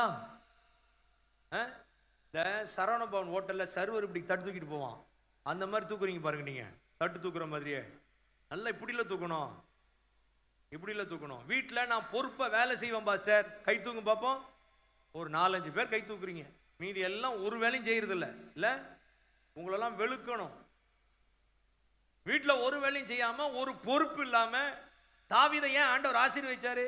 தானியேலை ஏன் ஆண்டவர் ஜெயமா மாத்தினார்னா அவன் ஏதோ ஒரு பொறுப்பு அவனுக்குள்ள இருந்தது. ஆடு மேய்ச்சான், சம்பாரிச்சு வந்து கொடுத்தான், வேலை செஞ்சான். சரி, சபையில் ஏதாவது பொறுப்பு இருக்குதா உங்களுக்கு? சபையில் நான் போற சபையில் பாஸ்டர் நான் ஏதோ ஒரு காரியம் செய்கிறேன், நான் சபையை சுத்தம் பண்றேன், அல்லது கிராம ஊழியத்தில் இருக்கிறேன், ஆஸ்பத்திரி ஊழியத்தில் இருக்கிறேன், சுவிசேஷ ஊழியம் செய்கிறேன், ஜப ஊழியத்தில் இருக்கிறேன், பாடல் குழுவில் இருக்கிறேன், இந்த மாதிரி என் சபையில் ஆஃபீஸில் ஒர்க் பண்ணுறேன், என் சபைக்கு நான் இதில் உதவியாக இருக்கிறேன் அப்படின்றவங்க மட்டும் கை தூக்குங்க. என் சபையில் நான் மியூசிக் வாசிக்கிறேன், பாட்டு பாடுறேன், சுத்தம் பண்ணுவேன், என் சபையில் உதவியாக இருப்பேன்றவங்க மட்டும் கை தூக்கு பார்ப்போம். நல்லா நல்லா இப்படி தூக்கணும். இப்படி சர்வ தட்டு தூக்குற மாதிரி தூக்கக்கூடாது. இப்படி தூக்க பார்ப்போம். இன்னும் இப்படி தானே தூக்குறீங்க, இன்னும் 5 விரல காட்டுறீங்களோ? இப்படி தூங்க நல்லா மேலே. Very good, very good. ஆனா நிறைய பேர் என்ன செய்யல. சபையிலையும் பொறுப்புல இல்ல, வீட்லயும் பொறுப்பா இல்லைன்னா நீங்க என்னதான் சொல்றது? உங்களை என்னதான் சொல்றது? இன்னைக்கு ஒரு தீர்மானம் எடுக்கணும். அந்த கோல் எதை குறிக்குதுன்னா அவன் கையில கொடுக்கப்பட்ட பொறுப்பை அவன் கடைசி வர செஞ்சான். அந்த பொறுப்பை ஏனதானு செய்யல. ஆடு மேய்க்கிற பொறுப்பு, சிங்கம் வந்துச்சு, கரடி வந்துச்சு, பிடிச்சிட்டு போச்சு. ஆனா அந்த ஆட்டை அவன் போனா போது சாப்பிட்டுட்டு போட்டுன்னு விடல. போய் சிங்கத்து மேல பாஞ்சி ஆட்டை மீட்டெடுத்து அதை கொண்டு போட்டான் சிங்கத்தை. அந்த பொறுப்பை நிறைவேற்றினான் பாருங்க. இங்க இருக்கிற ஒவ்வொரு வாலிபர்களும் தேவன் உங்களுக்கு கொடுத்த பொறுப்பை நிறைவேற்றணும். ஒரு ஆமீன் சொல்லுங்க.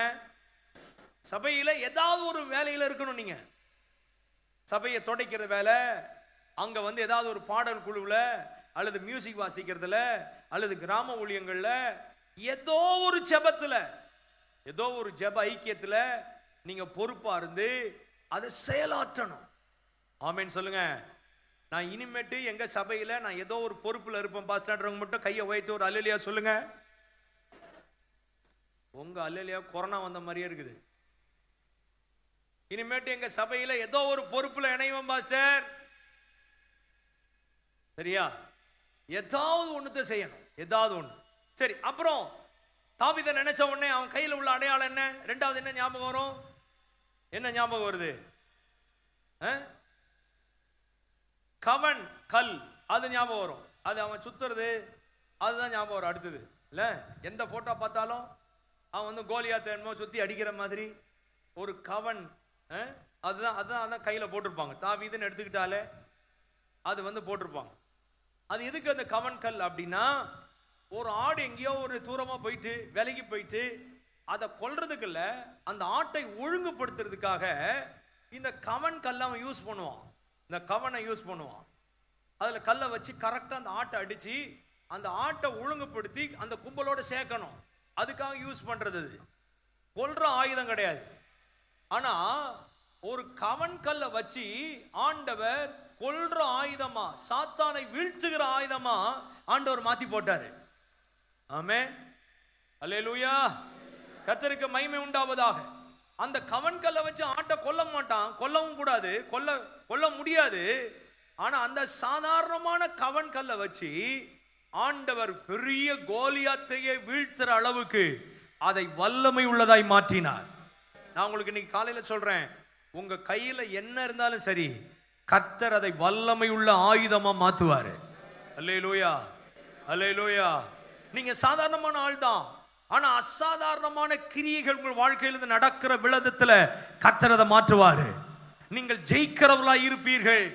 அந்த ஆயுதமே உங்களை ஜெயிக்க வைக்கும். அது துதியின் ஆயுதமா இருக்கலாம், அது ஜெபிக்கிற ஆயுதமா இருக்கலாம், அது பாட்டு பாடுற ஆயுதமா இருக்கலாம். நீங்கள் பாடலை பாடும்போது பிசாசு நடுங்குவான். நீங்க ஜெபிக்கும் போது அங்க அற்புதம் நடக்கும். நீங்க காரியங்களை நடப்பிக்கும் போது அங்க மாற்றம் உண்டாகும். சாதாரணமானதை அசாதாரணமாய் மாற்றுகிறவர் நம்முடைய தேவன். ஆமென். எனக்கு ஒன்றும் தெரியாது பாஸ்டர், நான் சும்மா வருவேன், ஏதோ பாயெல்லாம் போடுவேன், ஏதோ ஒன்று தொடைப்பேன், இதான் எனக்கு தெரியுன்றீங்களா? அதுதான் உங்களுக்கு ஆசீர்வாதத்தை கொண்டு வரும்.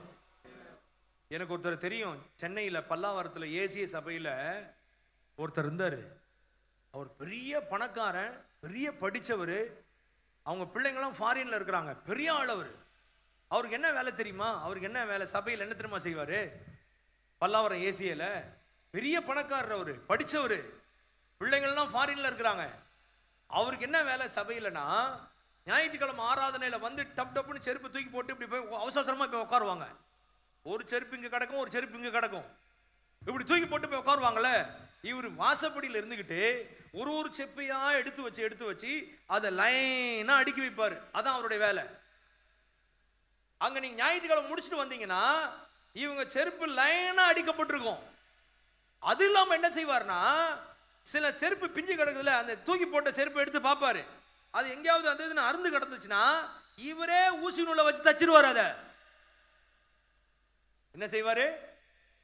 ஊசி நூல் அது அருந்து கடந்துச்சு, ஒரு மாதிரி கடந்துச்சுன்னா எடுத்து வச்சு அதை அழகா தைப்பாரு. இவரு தச்சு வச்சிருப்பாரு. மதியானம் வந்து பார்த்தோம்னா செருப்பு அழகா தச்சு இருக்கும். பெரிய ஆள் அவரு, படிச்சவரு, இத ஊழியமா செஞ்சாரு. அவருடைய குடும்பத்தில் ஆண்டவர் அநேக ஊழியர்களை எழுப்பினார்.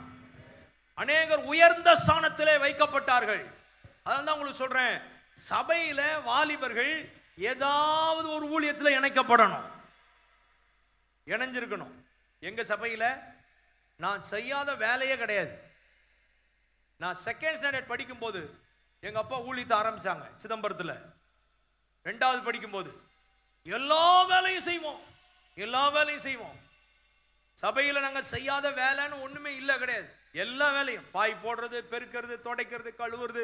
ஆரம்பத்தெல்லாம் அது வந்து ஒரு கொட்டா, அதுல கீழே மண்ணு தரதான், அதுல சாணி மொழுகணும். அதெல்லாம் நான் மொழிகிருக்கேன், தெரியாது, கத்துக்கிறேன். கீத்துல தான் அது முடஞ்சி, அதுலதான் முதல்ல ஆரம்ப நாட்கள்ல சபை இருந்தது. நான் கீத்து முடைவேன். ஸ்லாப், அதுக்கப்புறம் ஸ்லாப் செஞ்சோம், ஸ்லாப் போடுவேன், சாக்கடை நோண்டுவேன், எல்லாம் என்னென்னலாம் செய்யணுமோ எல்லா வேலையும் செய்வோம். அதனால தான் கர்த்தர் என்னை ஆசீர்வதிச்சிருக்கிறார். இன்னைக்கு உங்க முன்னாடி என்னை நிறுத்தி இருக்கிறார். 8 தேசங்களுக்கு கர்த்தர் என்னை கொண்டு போயிருக்கிறார். இந்தியாவில் அத்தனை மாநிலங்களில் போய் கர்த்தருடைய ஊழியத்தை செய்ய ஆண்டவர் என்னை நடத்தி இருக்கிறார். ஏதாவது ஒரு பொறுப்புல, வேலையில நீங்க சபையில செஞ்சீங்கன்னா உங்க எதிர்காலம் ஆசீர்வாதமா இருக்கும். இப்ப நான் உங்கள்ட்ட கேட்கிறேன், நான் ஏதாவது ஒண்ணு செய்வேன் பாஸ்டர், எங்க சபையில ஏதாவது ஒரு வேலை செய்வேன்ற கையை தூக்குங்க. நல்லா, ஏதாவது ஒரு வேலை செய்வேன் பாஸ்டர். நல்ல கை தூக்க சொன்னேன். நல்ல கை தூங்க. பின்னால் இருக்கிற வாலிபர்கள் ஏதாவது ஒரு வேலை என் சபையில் செய்வேன். நல்ல கையை உயர்த்தி பிடிங்க. நான் உங்களுக்காக ஒரு ஜெபம் பண்ண போகிறேன். உங்களுக்கு ஆண்டவர் இன்றைக்கு ஒரு புதிய கிருபையை தருவார். உங்களை சபையில் ஜெயிக்கிறவர்களாக வைப்பார். கையை உயர்த்துங்க, கையை உயர்த்துங்க. பரிசுத்த பிதாவே, பிள்ளைகளுடைய கரத்தை நீங்கள் பிடிங்கப்பா. உங்களுடைய ராஜ்யத்தின் விரிவாக்கத்திற்காக இவர்கள் தங்களுடைய வாழ்க்கை அர்ப்பணிக்கிறார்கள். இவர்களை நீங்கள் ஆசீர்வதிங்க. சபையில் ஏதோ ஒரு வேலையில் ஈடுபட ஆண்டவரே இவர்களுக்கு வேண்டிய கிருபைகளை தருவீராக. ஹல்லேலூயா. ஆண்டவர் நிச்சயமா உங்களை ஆசீர்வதிப்பார். உங்களுடைய எதிர்கால ஆசீர்வாதமா இருக்கும். தாவீது கையில கவன்கல் இருந்தது, அதை ஆண்டவர் வல்லமை உள்ள ஆயுதமா மாத்தினாரு. அல்லேலூயா, அல்லேலூயா, அல்லேலூயா. நீங்கள் பலவான் கையில் உள்ள அம்புகளாய் மாற்றுவார் உங்களை. ஆமென். நீங்கள் பலவான் கையில் உள்ள அம்பா கர்த்தர் உங்களை மாற்றுவார். அல்லேலூயா. அப்புறம் தாவீது நினைச்சிட்டா என்ன அடையாளம் வரும்? என்ன நினைப்போம்? கிண்ணறம். என்ன ஞாபகம் வரும்? தாவீது படத்தை போட்டு ஒரு கிண்ணறத்தை போட்டு அந்த படத்தை பார்க்கலாம் இல்ல? கிண்ணறம்ன்றது எதை குறிக்குது? அவன் கர்த்தரை பாடி ஆராதிச்சு தேவனோடு ஒரு நெருங்கிய உறவு தாவீதுக்கு இருந்தது. இந்த வாலிப வயசுல தேவனோடு ஒரு நெருங்கிய ஐக்கியம் நமக்கு வேணும். தேவனோடு ஒரு நெருங்கிய உறவு. பாடி பாடி கர்த்தரை ஆராதிக்கணும். ஆண்டவருடைய கிருபையினால ஏன் வாலிப வயசுல, எனக்கு இப்போ 51 வயசு ஆகுது, ஏன் வாலிப வயசுல நான் உட்காந்து நல்ல பாடலை பாடி ஆண்டவரை துதிச்சு ஆராதிச்சு ஆண்டவரை உயர்த்தி அப்படியே வளர்ந்ததுனால கர்த்தரை ஆசீர்வதிச்சார். தனியாக உட்காந்து பாடுவேன். நான் சத்தம் போட்டு பாடுவேன். பைக்கில் போகும்போது, கார் ஓட்டும் போது தனியாக பாடுவேன். நான் தனியாக பாடுவேன். நல்ல சத்தமாக பைபிள் வாசிக்கணும். உபவாசம் போட்டு பைபிள் வாசிச்சிருக்கிறேன். நான் வாலிப வயசில் 7 நாள் உபவாசம் போட்டு யாத்ராகமத்திலிருந்து வெளிப்படுத்தின விசேஷம் வாசி முடிச்சிட்டேன். 7 நாளில். 7 நாளில் ஆதியாகமம் ஏற்கனவே வாசிச்சிருந்தேன். யாத்ராகமத்திலிருந்து வெளிப்படுத்தின விசேஷம் வரலாம் 7 நாளில் வாசி முடிச்சிட்டேன். நான் ராத்திரி பகலா பைபிள் வாசிக்கிறீங்களா? அதுக்காக உபவாசம் போடுறீங்களா? ஆண்டவருடைய பெரிய கிருபையினால அது இரவும் பகல நீங்க வேதத்தை வாசி பார்த்தீங்கன்னா வாசிக்க முடியும். எங்க அம்மா ஒவ்வொரு மாசமும் ஒரு தடவை பைபிள் பாடத்தை முடிப்பாங்க. எங்க அம்மா இந்த மாசம் 3ஆம் தேதி தான் இறந்தாங்க. இந்த மாசம் 3ஆம் தேதி தான் எங்க அம்மா இறந்தாங்க. கர்த்தருக்குள்ள நித்திரை அடைந்தார்கள். 4ஆம் தேதி தான் அவங்களை அடக்கம் பண்ணணும். 78 வயசு. ஒரு மாசத்துக்கு ஒரு முறை பைபிள் வாசி முடிப்பாங்க. அவங்க இறக்கும் போது இயேசுநாதரே இறங்கி வந்தாராம். அவங்க சொல்றாங்க இயேசு வந்திருக்கிறாருன்றாங்க. இறக்குற முதல் நாள் இயேசு இறங்கி வந்தார். இயேசு கிட்ட நேரா பேசுறாங்க. நேரடியா இறக்கும் போது இறக்குற அன்னைக்கு சொல்றாங்க, தங்கமயமான ரதம் இறங்கி வந்திருக்கிறது, என்னை குளிப்பாட்டி ட்ரெஸ் உடுத்தி அந்த ரதத்துல ஏத்தி விடுங்க அப்படி சொல்றாங்க. இறக்குற அன்னைக்கு. என கருமையானவர்களே, நீங்கள் வேதத்தை வாசிப்பீர்களே ஆனால், தேவனோடு ஒரு நெருங்கிய உறவு உங்களுக்கு இருக்குமே ஆனால், உங்களுடைய முடிவு ஆசீர்வாதமா இருக்கும். அல்லேலூயா. பைபிள் வாசிக்கணும், ஜெபிக்கணும், பாட்டு பாடணும், ஆராதிக்கணும். அல்லேலூயா. தேவனோடு ஒரு நெருங்கிய உறவு இருக்கணும். அதுதான் அந்த கிண்ணறத்தை குறிக்கிறது. அடுத்து நீங்க பாருங்க, நீங்க தாவீதுன்னு நீங்க நினைச்சீங்கன்னா என்ன ஞாபகம் வரும் தெரியுமா? அவன் என்ன பண்ணிட்டான், ஒரு முறை சவுல் இவனை துரத்திட்டு வரும்போது சால்வையை துண்டிச்சு இவன் கையில வச்சுக்கிட்டான். இவன் கையில இருந்த அடையாளத்துல ஒண்ணு என்னன்னா சவுலினுடைய சால்வை. நீங்கள் 1 சாமுவேல் 24ஆம் அதிகாரம் 5ஆம் வசனத்தை நீங்க வாசி பார்த்தீங்கன்னா, அப்படி அவன் சால்வை வச்சிருக்கும் போது அவன் மனசு அடிச்சுக்குது. ஐயோ, அபிஷேகம் பண்ணப்பட்டவருடைய சால்வை நான் எடுத்துட்டேனே, அதை நான் கையில வச்சிருக்கிறேனேன்னு சொல்லி அவன் மனசு அடிச்சுக்கிட்டு அவன் என்ன செய்யறான், அவன் மனது வேதனைப்பட்டுச்சு. அபிஷேகம் பண்ணினவனுடைய சால்வையை அறுத்து வச்சிருக்கிறேனே. அதுவும் அந்த சவுல் இவனை கொல்லதான் வரான். யார? தாவீத. அவன் கொல்ல வர்ற அந்த சவுல் அபிஷேகம் பண்ணப்பட்டவர்னு அறிஞ்சு இந்த சால்வையினுடைய தொங்கல், இதனுடைய ஒரு சின்ன பகுதி இவன் கையில இருந்தது. அதை பார்த்துட்டு தாவீதனுடைய உள்ளம் அதை அடிச்சுக்குது, அது வேதனைப்பட்டுச்சு. ஐயோ, இப்படி பண்ணிட்டேனே. நமக்கும் அப்படி ஒரு ஆவி தேவை. அபிஷேகம் பண்ணப்பட்டவர்களை கனம் பண்ணணும். வாலிபர்களாகிய நீங்கள் உங்களுக்கு மேலுள்ள உங்களுடைய ஊழியர்களை நீங்க கனம் பண்ணணும். அவங்களுக்கு விரோதமா பேசிடக்கூடாது, விரோதமா எழும்பக்கூடாது. அபிஷேகம் பண்ணப்பட்டவர்களுக்கு ரெஸ்பான்ஸ் கொடுக்கணும். அவங்களை நீங்க கனம் பண்ணணும். ஒரு ஆமேன் சொல்லுங்க. ஆமேன். ஹல்லேலூயா, ஹல்லேலூயா, தாவீது உள்ள அடிச்சுக்கிது பாருங்க. அபிஷேகம் பண்ணப்பட்டவராச்சே, சவுலினுடைய சால்வை இப்படி நான் அறுத்துக்கிட்டேனே, இப்படி காரியம் பண்ணிட்டேனேன்னு சொல்லி அவன் உள்ள மனசாட்சி அடிக்குது. உங்க வாலிப வயசுல இப்படி ஒரு மனசாட்சி இருக்குதா? இஷ்டம் போல பேசிடக்கூடாது. சபை நல்லா இல்ல பாஸ்டர், அங்க உள்ளவங்கலாம் சரி கிடையாது, இந்த பாஸ்டர் சரி கிடையாது, இவன் அப்படி இவன் அப்படி அப்படிலாம் பேசவே கூடாது. உள்ளம் உள்ளம். தாவீது ஒரு வாலிபன், அந்த வாலிப வயசுல இப்படிப்பட்ட காரியம். ஏன்னா அவன் ராஜாவாகும் போது 30 வயசு தாவீதுக்கு. தாவீது ராஜாவாகும் போது எத்தனை வயசு? 30 வயசு. இந்த 30 வயசுக்குள்ளார அவன் வாழ்க்கையில இப்படி தொங்கல அறுத்ததுனால மனசாவப்பட்டான். மனசு அடிச்சுக்குது. நீங்க ஏதாவது ஒரு குற்றம் செய்யும் போது உங்க மனசு அடிச்சுக்குதா? ஏதாவது ஒரு தவறு செய்யும் போது மனசுல வேதனை வருதா? அதெல்லாம் பாஸ்டர் எல்லாம் செய்யற மாதிரி தான் நானும் செய்யறேன் அப்படின்னு இஷ்டத்தை செஞ்சுட்டு இருக்கிறோமா? அப்படி இஷ்டத்தை செஞ்சுட்டு இருக்கிறோமா? அப்படி செய்யக்கூடாது. பாவத்துல 4 ஸ்டெப் இருக்குது. 4 ஸ்டெப் நமக்கு நல்லா தெரியும். ஒன்னு பிழை. தன் பிழைகளை உணர்கிறவன் யார்? பிழை பிழை தெரியாம செய்யறது. இப்ப நடந்து போறோம், ஒரு மேல கால் பட்டுருச்சு, ஐயோ சாரி தெரியாம பட்டுருச்சு அப்படி சொல்றோம், இது பிழை. ஆமா இவன் மேலதானே பட்டுச்சுன்னு எட்டி வச்சுட்டு போனோம்னா பிழைகளை உணர்கிறவன் யார்? அப்படி எட்டி வச்சுட்டு போனோம்னா உணர்வு இல்லாத ஜென்மோன்னு அர்த்தம். அப்படிதானே? நம்ம ஏதோ பேசும்போது தவறி பேசிடுறோம், ஐயோ சாரி நான் ஏதோ கோபத்துல தவறி பேசிட்டேன் அப்படின்னு சொல்லி சாரி கேட்கிறோம், மன்னிப்பு கேட்கிறோம். இல்ல நான் அவனை என்ன வேணாலும் பேசுவேன் அப்படின்னு வாசித்தோம்னா என்ன அர்த்தம்? உணரலன்னு அர்த்தம். பிழைகளை உணரணும். அப்புறம் அந்த பிழையை உணரலன்னா மறைவான குற்றங்கள் செய்ய வைக்கும். மறைவான குற்றம் செஞ்சுக்கிட்டே இருக்கும் போது துணிகரமான பாவத்திற்குள்ளாயிருவோம். அந்த வசனத்தில் அப்படிதான் சொல்லுது. 139ஆம் சங்கீதத்துல மறைவான குற்றங்கள் செய்ய வைக்கும். மறைவான குற்றம் என்ன பண்ண வைக்கும்னா பெரும் பாதகத்துக்குள்ளாக்கிறோம். இது 4வது ஸ்டெப். உன் பேரே கொலகாரன் வந்துரும், உன் பேரே கெட்ட நடத்த உள்ளவன் வரும், இவன் திருடன் அப்படிதான் பேசுவாங்க, பெரும் பாதகத்திற்குள்ளாயிருவாங்க. அப்படி அப்படி அப்படி நம்ம ஈடுபடக்கூடாது. தேவனோடு ஒரு நெருங்கிய உறவு, தேவனோடு ஒரு நெருங்கிய மனசாட்சி அடிக்கணும். இவன் சால்வை தான் கட் பண்ணாங்க, அதுக்கே இவன் மனசாட்சி அடிக்குது. வாலிப வயசுல அது ரொம்ப முக்கியம். இந்த ரத்தம் என்ன பண்ணும் தெரியுமா? என்ன வேணாலும் பேச வைக்கும், எதை வேணாலும் செய்ய வைக்கும். இந்த நாட்கள்ல கஞ்சா அடிச்சுக்கிட்டு எல்லாரையும் கொல்றதும் வெட்டுறதுமா இருக்கிறான் வாலிபன்கள். ஆனால் தேவனோ உங்களை கிருபையை ரட்சித்து இந்த இடத்துல உட்கார வச்சிருக்கிறார். அல்லேலூயா, அல்லேலூயா. மனசாட்சி, சின்ன தப்பு பண்ணாலும் மனசாட்சி குத்தணும். தேவனுக்கு விரோதமான பாவம் செய்யக்கூடாதே. யோசேப்பு அப்படித்தானே வாழ்ந்தாரு. கர்த்தர் என்ன பார்க்கிறாரு? தாவீதுடைய உள்ளம் அடிச்சுக்குது. சால்வை அவன் கையில மனசாட்சியை காண்பிக்கிறது. அவன் அபிஷேகம் பண்ணப்பட்டவரை கனம் பண்ணினதை காண்பிக்கிறது. உங்க ஊழியரை நீங்க கனம் பண்ணணும். தேவன் உங்களுக்கு கொடுத்திருக்கிற ஊழியரை நீங்க ரொம்ப கனம் பண்ணணும். ஆமென்.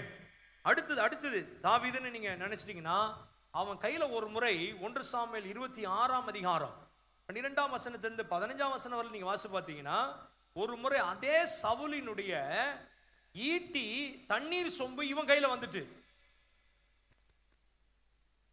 வந்துட்டு தாவீது கையில என்ன வந்துட்டு? ஈட்டியும் தண்ணீர் சொம்பும் சவுலினுடையது. உடனே தாவீது சொல்றாரு, அப்னேரே நீ உன் ராஜாவை காக்காமற் போனது என்ன சொல்றாரு பாருங்க. அந்த வசனத்துல வாசிக்க நேரம் கிடையாது. அப்னேர் தான் சவுல் ராஜாவுக்கு படைத்தலைவன், அப்னேர் தான் காக்கிறவன். தாவீது சொல்றாரு, அப்னேரே இன்னைக்கு ராத்திரி ஒருத்தன் வந்தான் தெரியுமா? சவுலினுடைய ஈட்டி தண்ணீர் சொம்பி தூக்கிட்டு வந்துட்டான் தெரியுமா? நீ காக்காமற் போனது என்ன? இந்த வாலிப வயசுல காக்க வேண்டியதை காக்கணும், ரட்சிப்பை காத்துக்கொள்ளணும், ஜெப ஜீவியத்தை காத்துக்கொள்ளணும், பரிசுத்த வாழ்க்கையை காத்துக்கொள்ளணும், கர்த்தர் உங்களுக்கு கொடுக்கிற அபிஷேகத்தை காத்துக்கொள்ளணும். நீங்க காக்காமற் போனது என்ன? காத்திருக்கீங்களா? உங்க பரிசுத்த வாழ்க்கையை காத்துக்கொள்றீங்களா? வேலி அடைச்சிருக்கிறீங்களா? உங்க வாழ்க்கையை சுற்றி வேலி அடைக்கப்பட்டிருக்கிறதா? அது ரொம்ப முக்கியம். தாவீது சொல்றாரு, அவன் கையில ஈட்டியும் சொம்பும் வந்த பிறகு சொல்றான், நீ காக்காமற் போனது என்ன? வேலி அடைக்கணும். நம்மளை சுத்திரி என்ன செய்யணும் சொல்லுங்க? ஆதாமி ஏவாளையும் ஆண்டவர் ஏதேன் தோட்டத்தில் வச்சாரு. வச்சுட்டு ரெண்டு காரியம் சொல்றாரு. ஒண்ணு எதை செய்யணும்னு சொல்றாரு, இன்னொன்று சொல்றாரு எதை செய்யக்கூடாதுன்னு சொல்றாரு. ரெண்டு காரியம் சொல்றாரு.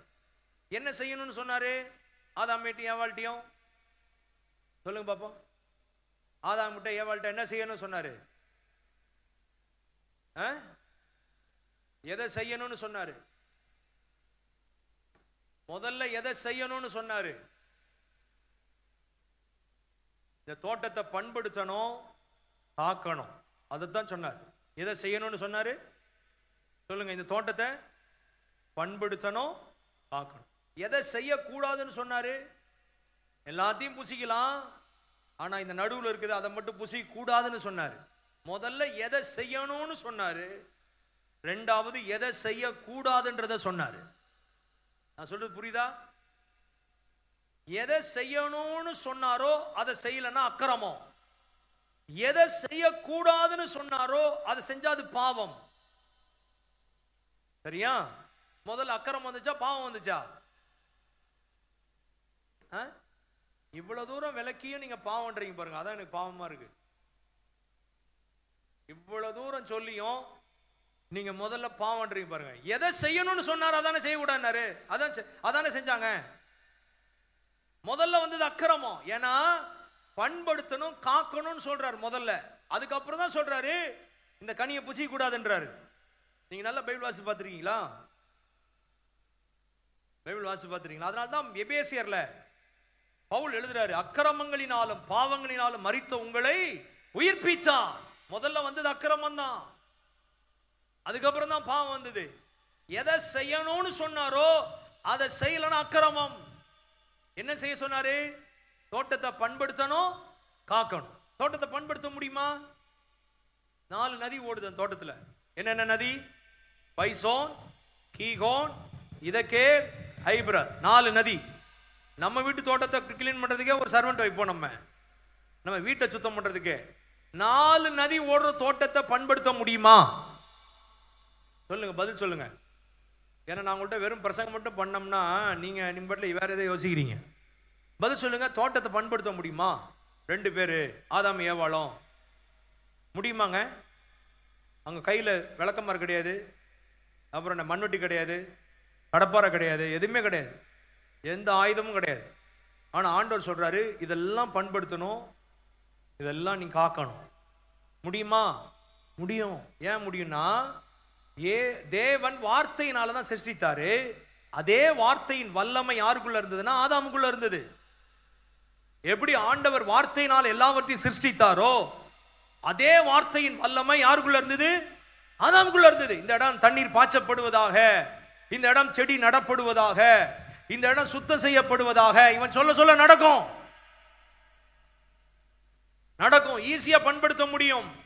இந்த இடத்துல வேலிகள் நடப்படுவதாக அப்படி சொன்னா நடக்கும். அதை இவன் செய்யல. ஏன் செய்யல? நீங்கள் ஆதியாகமம் 3ஆம் அதிகாரம் 1ஆம் வசனத்தை வாசி பாருங்க. ஆதியாகமம் 3:1. சீக்கிரம் யாராவது ஒருத்தர் வாசிங்க.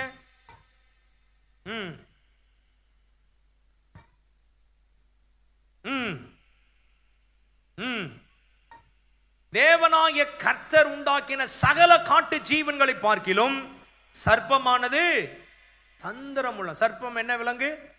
சர்ப்பம் என்ன விலங்கு சொல்லுங்க.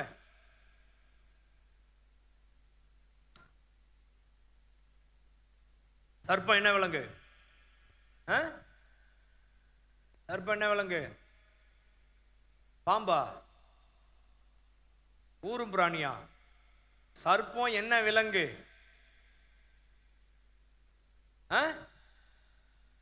ஏங்க சர்ப்பம் தான் பாம்புன்னு எல்லாருக்குமே தெரியுமே தம்பி. சர்ப்பம் என்ன விலங்கு? காட்டு விலங்கு. என்ன விலங்கு? அங்க அப்படிதான் வாசிக்கிறோம். சகல காட்டு ஜீவன்களை பார்க்கிலும் சர்ப்பமானது. அப்ப சர்ப்பம் என்ன விலங்கு? காட்டு விலங்கு. தோட்டத்தில் என்ன வேலை? இது தோட்டம், ஏதேன் தோட்டம். காட்டு விலங்கு எங்க வந்துச்சு? தோட்டத்துக்குள்ள வருது. அப்ப இவன் சரியா வேலி போடல. ஆண்டவர் ஏற்கனவே சொன்னாரு இதை பண்படுத்தணும், இதை நீ காக்கணும், இதை நீ காக்கணும் சொன்னாரா? சொன்னாரா? ஆதாம்கிட்ட ஏவாள்கிட்ட சொன்னாரு காக்கணும். வாலிப வயசுல ஆண்டவர் அவங்கள பார்த்து சொன்ன ஒரு கட்டளை, நீ வாழ்க்கையை பண்படுத்தணும்பா, உன் வாழ்க்கையை நீ காத்துக்கொள்ளணும். அதை சொன்னாரு. காட்டு சர்ப்பம் நைசா நுழைஞ்சி வேலியெல்லாம் தாண்டி தோட்டத்துக்குள்ள வருது. தோட்டத்துக்குள்ள விட்டது யாரு? உங்க வாழ்க்கை என்கிற ஒரு தோட்டம், உங்கள் ஜீவியம் என்கிற ஒரு தோட்டம் சரியா வேலி போடலைன்னா சாத்தான் நுழைவான். வேலினா என்ன? நீங்க பண்ற ஜெபம் தான் வேலி. தேவன் உங்களுக்கு கொடுத்திருக்கிற ஒரு பெரிய ரட்சிப்பு கொடுத்திருக்கிறார்ல, பாவ மன்னிப்பு கொடுத்திருக்கிறார்ல, அதான் வேலி. தேவன் உங்களுக்கு கொடுத்திருக்கிற அபிஷேகம் இருக்குதுல்ல, அதான் வேலி. தேவன் உங்களுக்கு கொடுத்திருக்கிற சபை, அது உங்களுக்கு ஒரு வேலி. தேவன் உங்களுக்கு கொடுக்கிற மெய்ப்பர் உங்களுக்கு ஒரு வேலி. தேவன் உங்களுக்கு கொடுத்திருக்கிற இப்படிப்பட்ட ஐக்கியம் ஒரு வேலி. தேவன் உங்களுக்கு கொடுக்கிற உபதேசம் ஒரு வேலி. கையை உயர்த்தி ஒரு ஆமேன்னு சொல்லுங்க. ஆமென். அந்த அந்த வேலி எல்லாம் சரியா இருந்துச்சுன்னா ஒரு நல்ல ஃப்ரெண்ட்ஷிப், நல்ல ஐக்கியம், நல்ல உறவு, தேவனோடு உள்ள ஒரு ஐக்கியம், அது உங்களுக்கு ஒரு வேலி. அந்த வேலி சரியா இருந்துச்சுன்னா எந்த சாத்தானும் உங்க வாழ்க்கையில் நுழைய முடியாது. ரெண்டு கையும் உயர்த்தி ஆண்டவர்கிட்ட கேளுங்க. ஆண்டவரே, என்னை சுற்றிலும் ஒரு நல்ல வேலி அமைக்க கிருபை தாரு. எந்த சாத்தானும் என் வாழ்க்கைக்குள்ள நுழையக்கூடாது. ஜோமனுக்கு பார்ப்போம். கையை உயர்த்தி ஜோமனுங்க. கையை உயர்த்தி, தம்பி, இது முக்கியமான ஒரு ஜெபம், முக்கியமான ஜெபம். ஹல்லேலூயா. ஆண்டவரே, எந்த சாத்தானும் என் வாழ்க்கைக்குள்ள நுழைஞ்சிடக்கூடாது. எந்த சாத்தானும் எனக்குள்ள நுழையக்கூடாது. ஆண்டவரே, நீ சுற்றிலும் வேலி அடைப்பீராக. யோபுவையும் அவனுக்கு உண்டான எல்லாவற்றையும் சுற்றி கர்த்தர் வேலி அடைத்தார். சாத்தானால் உள்ள நுழையவே முடியல. அவன் சொல்றான், நீ சுத்தி வேலி அடைச்சிருக்கிறீரே, நான் எப்படி நுழையிறது? நான் எப்படி உள்ள போக முடியும்? கர்த்தர் அனுமதி கொடுத்தார். கர்த்தர் அனுமதி கொடுத்தார். இந்த வாலிப வயசுல உங்களை சுற்றிலும் கர்த்தர் ஒரு நல்ல வேலியை போடுவாராக. அல்லேலூயா. ரீபாலா சந்துராதியா. ஓ ஹல்லேலூயா. அந்த வேலி எங்கேயாவது உங்க வாழ்க்கையில பிரிஞ்சு கிடந்ததுன்னா கர்த்தர் இன்றைக்கு அதை செப்பனிட பண்ணுவாராக. திரும்ப அதை கட்டுவிப்பாராக. அல்லேலூயா. அந்த வேலியை திரும்ப கட்டுவிப்பாராக. ஆமென். உரபா கபா ரபா லபா ரபா சந்தரபா. ஜெப ஜீவியத்தை கட்டுவிப்பாராக. ஆமென். பரிசுத்த வாழ்க்கையை கட்டுவிப்பாராக. ஓ ஹல்லேலூயா. அபிஷேகத்தினால் அந்த வேலி சரியா இணைக்கப்படுவதாக. ஓ ஹல்லேலூயா. சபையின் ஐக்கியத்தினாலே அந்த வேலி சரியாய் போடப்படும். உபதேசம். Thank you Jesus. Thank you Jesus. காக்க வேண்டியதை காக்காமற் போனது என்ன? அடையாளம் அதான் குறிக்குது. ஈட்டிய தண்ணீர் சொம்போம். காக்க வேண்டியதை காக்கணும். ரட்சிப்பை காத்துக்கொள்ளணும். கடைசி நாட்கள் அநேக வாலிபர் பிள்ளைகளுக்கு கொடுக்கப்பட்ட இந்த விலையேறப்பெற்ற ரட்சிப்பை காக்க முடியாதபடி தவிக்கிற கூட்டம் இன்றைக்கு அநேகம். பாவத்துக்குள்ள எப்படியோ நுழைஞ்சிருவான், எப்படியோ ஈஸியா நுழைஞ்சிருவான். எனக்கு அருமையானவர்களே, வாலிப வயசுல வேலியை சரியா போடணும். அடுத்தது, இந்த தாவீது கையில் இருந்த அடையாளம் என்ன தெரியுமா? கோலியாத்தின் பட்டயம். கோலியாத்தினுடைய சொல்லுங்க பட்டயம். 1 சாமுவேல் 21 அதிகாரம் 9ஆம் வசனத்தை நீங்க வாசி பார்த்தீங்கன்னா, 1 சாமுவேல் 21:9 ஆசாரியன் சொல்றான், ஏலே பள்ளத்தாக்கில் நீ கொன்ற பெலிஸ்தீனாகிய கோலியாத்தின் பட்டயம் இதோ ஏபோத்துக்கு பின்னாக ஒரு புடவையில சுருட்டி வைத்திருக்கிறது, அதை நீர் எடுக்க மனதானால் எடுத்துக்கொண்டு போவோம் என்று சொல்லுகிறான். இப்ப கோலியாத்தினுடைய கையில் இருந்த பட்டயம் இப்ப யார் கையில் இருக்குது? தாவீது கையில் இருக்கு. தாவீது கையில் உள்ள ஒரு அடையாளம். அது அடையாளம். சாத்தான் கையில் உள்ளவைகளை கர்த்தர் நம் கையில கொடுப்பார். அல்லேலூயா. அல்லேலூயா. என்ன செய்வார் சொல்லுங்க? ஆண்டவர் என்ன செய்வாரு? சாத்தான் எதெல்லாம் வச்சிருக்கிறானோ, எதெல்லாம் நம்மள்ட்ட அபகரிச்சானோ, அதெல்லாம் கர்த்தர் வாலிப வயசுல உங்க கையில கர்த்தர் கொடுப்பார். அல்லேலூயா. இந்த பட்டணத்தை உங்க கையில கொடுப்பார். நீங்க நினைக்கல, நான் வாலிப பிள்ளை, நான் சின்ன பிள்ளை, எனக்கு ஒன்றும் தெரியாது, இப்பதான் வளர்ந்து வரேன்னு. இல்லைங்க, வாலிப பிள்ளைகளாகிய உங்கள் கரத்துல கர்த்தர் சாத்தாங்கிட்ட இருக்கிறதெல்லாம் பிடுங்கி அவர் உங்க கையில கொடுக்கிற ஒரு காலம். அல்லேலூயா. உங்கள் கையில கொடுக்கிற காலம் இது. ஆண்டவர் இதை செய்ய போகிறார். சாத்தான் கையில என்னென்னலாம் இதெல்லாம் எதோ அநேக வாலிபர்களை பிடிச்சு வச்சிருக்கிறான் சாத்தான். சினிமா பிடிச்சு வச்சிருக்கிறது, பலவிதமான பாவ கிரியைகள் இன்றைக்கு இருக்கிற பிசாசின் கையில வாலிபட்டு இருக்கிறாங்க. அவன் கையில இருக்கிறத கர்த்தர் நம் கையில கொடுப்பார். ஆமென். நம்புறீங்களா? நம்புறீங்களா? விசுவாசிக்கிறீங்களா? சாத்தான் கையில் இருக்கிறவைகளை கர்த்தர் உங்க கையில கொடுப்பார். ஆமென். கோலியாத்து கையில் இருக்கிற பட்டயம் இப்ப யார் கையில வந்துட்டு? தாவீது கையில வந்திருக்கு. தாவீது கையில இருந்து, சாத்தான் கையில் இருக்கிற, சினிமா கையில் இருக்கிற, உலக மாம்சத்தின் கையில் இருக்கிற, பிசாசின் கரத்தில் இருக்கிற அநேக வாலிபர்களை கர்த்தர் உங்கள் கையில கொடுக்க போகிறார். ஆமென் சொல்லுங்க. ஆமென் சொல்லுங்க. உங்கள் கையில கர்த்தர் கொடுக்க போகிறார். அல்லேலூயா, ஹalleluya. உங்க கையில கர்த்தர் கொடுப்பாருங்க. உங்க கையில கர்த்தர் கொடுப்பார். ஏங்க ஏன் கூட படிச்சவங்கள ரட்சிப்புக்குள்ள நடத்துற கிருபையை கர்த்தர் எனக்கு கொடுத்தார். எனக்கு 3rd ஸ்டாண்டர்ட் 4th ஸ்டாண்டர்ட் இருக்கிற பிரின்சிபாலை நான் தான் அடக்கம் பண்ணேன். எங்க ஸ்கூல் பிரின்சிபாலை நான் அதுக்கப்புறம் வளர்ந்து அதுக்கப்புறம் ஊழியத்துக்கு வந்து நான் 4th படிக்கும்போது 5th படிக்கும்போது விவேகானந்தா மெட்ரிகுலேஷன் ஹையர் செகண்டரி ஸ்கூலினுடைய பிரின்சிபாலை நான் தான் அடக்கம் பண்ணேன் ஜெபம் பண்ணி. என் கூட படிச்ச 10th 11th படிச்ச அநேக வாலிபர்களை ரட்சிப்புள்ள நடத்த ஒரு நாள் நான் ஒரு ஊருக்கு போயிருந்தேன். ஒரு பாஸ்டர் ஆக்சிடென்ட்ல இறந்துட்டாரு. ஆக்சிடென்ட்ல இறந்துட்டு அவர் ஒரு தனி கிராமம். அது அவர் ஒரு ஸ்தாபனத்தில் இருந்தா தெரியல. என் கூட வந்து பாஸ்டர் இந்த மாதிரி ஒருத்தர் இறந்துட்டாரு, வாங்க போயிட்டு வருவோம்னு சொல்லி என்னை கூட்டிட்டு போனாங்க. சரி நான் போயிருந்தேன். அங்க போனா மத்தியான நேரம் அந்த பாஸ்டர் அடக்கம் பண்றதுக்காக எல்லாம் வச்சிருக்கிறாங்க. ஏன் லேட் ஆக்குறாங்கன்னா, எங்க தலைமை போதகர் வரணும், எங்க ஸ்தாபனத்தினுடைய தலைமை போதகர் வரணும்னு சொல்லிட்டு லேட் பண்ணிட்டு இருந்தாங்க. நானும் சரின்னு உட்கார்ந்துருந்தேன். டக்குன்னு ஒரு கார் வந்துச்சு. அந்த கார்ல எங்க தலைமை போதகர் வந்திருக்கிறாருன்னு சொல்லி எல்லாரும் எழுந்து ஓடினாங்க. அந்த தலைமை போதகர் யாருன்னு பார்த்தா, நான் இங்கேருந்து பார்க்குறேன், ஏன் கூட படிச்ச நான் சுவிசேஷம் சொல்லி ரட்சிப்புக்குள் நடத்தினேன் என்னுடைய ஃப்ரெண்டு தான் தலைமை போதகர். எனக்கு தெரியாது. அவன் இறங்கி வரான். இறங்கி வந்து என்னை பார்த்த உடனே அவனுக்கு ஒரே சந்தோஷம்.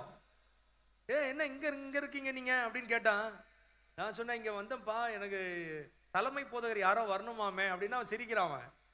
அவன் தான் தலைமை போதகர் ஒரு ஸ்தாபனத்துக்கு. இன்னைக்கு அவன் வெளிநாட்டில் இருக்கிறான். அவன் நைஜீரியாவில் அங்கே ஊழியம் செய்யறான். அவன் வந்து இறங்கி வரான். இறங்கி வந்துட்டு என்னை பார்த்த உடனே, நான் எங்க நடத்துறது எல்லாத்தையும் நீங்களே நடத்துங்கன்னு என்னை என் கையில காமிச்சிட்டு போயிட்டான். அவனை ரட்சிப்புக்குள்ள நடத்துறது நானு. ஞானஸ்நானம் எங்க சபையில் எடுத்தவன் இப்போ ஒரு ஸ்தாபனத்தில் இணைஞ்சி தலைமை போதகர் ஆயிட்டான். எவ்வளவு சந்தோஷமா இருக்கும்ல? புரியுதா நான் சொல்றது புரியுதா? சாத்தான் கையில் இருக்கிறவனை கர்த்தர் நம் கையில கொடுப்பார். அவன் குடிகாரனா இருந்தான், அவன் பலவிதமான பாவ பழக்கத்தில் இருந்தான். அவனுக்கு கொஞ்சம் கொஞ்சமா சூசியம் சொல்லி ரட்சிப்புள் நடத்தி சபை கொண்டு வந்து ஞானஸ்நானம் கொடுத்து அவனை ஊழியத்திற்கு ட்ரெயின் அப் பண்ணி அவன் வேற ஒரு ஸ்தாபனத்தில் இணைஞ்சி அவன் படிக்கிறான்னு தெரியும். ஆனா தலைமை போதகர் ஆயிட்டான்னு எனக்கு தெரியல. எனக்கு அருமையானவர்களே, உங்களை கர்த்தர் அப்படி மாற்றுவார். உங்க கையில அநேக காரியங்களை சத்துரு கையில் இருக்கிறத உங்க கையில கொடுப்பார். அல்லேலூயா. கடைசியா ஒரு அடையாளம் சொல்றேன். தாவீதின் கையில் உள்ள அடையாளம் கோலியாத்தினுடைய தலை. நீங்கள் 1 சாமுவேல் 17ஆம் அதிகாரம் 57ஆம் வசனத்தை நீங்க வாசி பார்த்தீங்கன்னா, 1 சாமுவேல் 17:57 தாவீது பெலிஸ்தனை கொன்று திரும்புகையில் அப்னேர் அவனை சவுலுக்கு முன்பதாக அழைத்து கொண்டு போய்விட்டான். பெலிஸ்தனுடைய தலை அவன் கையில் இருந்தது. யார் கையில? தாவீது கையில. தாவீது கையில் உள்ள 7வது அடையாளம் என்ன தெரியுமா? பெலிஸ்தனுடைய தலை. எந்த கோலியாத் அவனை எதிர்த்தானோ, எந்த கோலியாத்தை கண்டு இஸ்ரவேல் ஜனங்கள் பயந்தார்களோ, எந்த கோலியாத்தை கண்டு பலவிதமான காரியத்திற்குள் அவங்க சிக்குண்டு பயந்து போய் ஓடி ஒளிந்தார்களோ, அந்த கோலியாத்தினுடைய தலை தாவீதின் கையில் இருந்தது. அல்லேலூயா. வாலிப வயசுல 17 வயசுல தாவீது கோலியாத்தினுடைய தலையை பிடிச்சான் பாருங்க. அல்லேலூயா. என கருமையானவர்களே, இந்த வாலிப வயசுல பிசாசினுடைய தலையை வெட்டும்படிதான் கர்த்தர் உங்களை தெரிந்து கொண்டார். பிசாசை அழிக்கும்படிதான் கர்த்தர் உங்களை தெரிந்து கொண்டார். அதுக்கு தான் இந்த ஆவிக்குரிய பெந்தேகோஸ்தே சபையில உங்களை வைத்திருக்கிறார். அல்லேலூயா. இந்த குட் ஷெப்பர்ட் இந்த சபையில கர்த்தர் உங்களை வைத்திருப்பதின் நோக்கம் என்ன? சாத்தானை ஜெயித்த அடையாளம் தேவை. 7 அடையாளம் சொன்னேன். ஒரு அடையாளமா சொல்லுங்க பாப்போம். 1 கோல், 2வது கவன் கல், 3வது கிண்ணறம், 4வது சாவுலின் சால்வை, 5வது ஈட்டியும் அந்த தண்ணீர் சொம்பும், 6வது கோலியாத்தின் பட்டயம், 7வது கோலியாத்தினுடைய தலை. ஆமென். இதெல்லாம் வந்தது காரணம் என்ன தெரியுமா? தாவீதின் மேல 1 சாமுவேல் 16ஆம் அதிகாரத்துல கர்த்தர் சாமுவேல் தீர்க்கதரிசி அனுப்பி அவன் மேல ஒரு அபிஷேகத்தை ஊற்றினார். அந்த அபிஷேகம் தான் தாவீதை யுனிக்கா மாத்துனுச்சு. அந்த அபிஷேகம் தான் தாவீதின் கரத்தில இத்தனை அடையாளங்களை கொடுத்தது. அந்த அபிஷேகம் தான், அந்த ஆவியானவர் தான் தாவீதை இப்படி விதத்துல ஆண்டவர் மாற்றினார். உங்க வாழ்க்கையை ஆண்டவர் மாற்றுவார். உங்க வாழ்க்கையிலையும் ஆண்டவர் பலத்த கிரியில நடப்பிப்பார். அது காரணம் அந்த அபிஷேகம். என்ன சொல்லுங்க? எது எது எது நடந்துச்சு? அந்த அபிஷேகம். அந்த அபிஷேகம். இந்த தானியேலுடைய காரியம் ஜெயமா இருந்தது. காரணம் என்னன்னா, அவன் மேல இருந்த விசேஷித்த ஆவி. விசேஷித்த ஆவி அதான் தானியேலுடைய வாழ்க்கையில அவனுடைய வாழ்க்கை விசேஷமாய் மாறினதுக்கு காரணமே அவன் மேல இருந்த விசேஷித்த ஆவி. அவன் ஜெபிக்கிறவன், அவன் ஆராதிக்கிறவன், அவன் குற்றமற்றவனாய். நீங்கள் 22ஆம் வசனம் வாசி பாருங்க. தானியேல் 6:22. தானியேல் 6:22ல சிங்கங்கள் என்னை சேதப்படுத்தாதபடிக்கு தேவன் தம்முடைய தூதனை அனுப்பி அவைகளின் வாயை கட்டி போட்டார். அது ஏனென்றால் அவருக்கு முன்பதாக நான் குற்றமற்றவனாய் காணப்பட்டேன். ராஜாவாகிய உமக்கு முன்பதாக நான் நீதிகேடு செய்ததில்லை. குற்றமற்ற ஒரு வாழ்க்கை அந்த அபிஷேகத்தை காத்துக்கொள்ள வைக்கும். ஆராதிக்கிறது அந்த அபிஷேகத்தை காத்துக்கொள்ள வைக்கும். ஜெபம் பண்றது அபிஷேகத்தை காத்துக்கொள்ள வைக்கும்.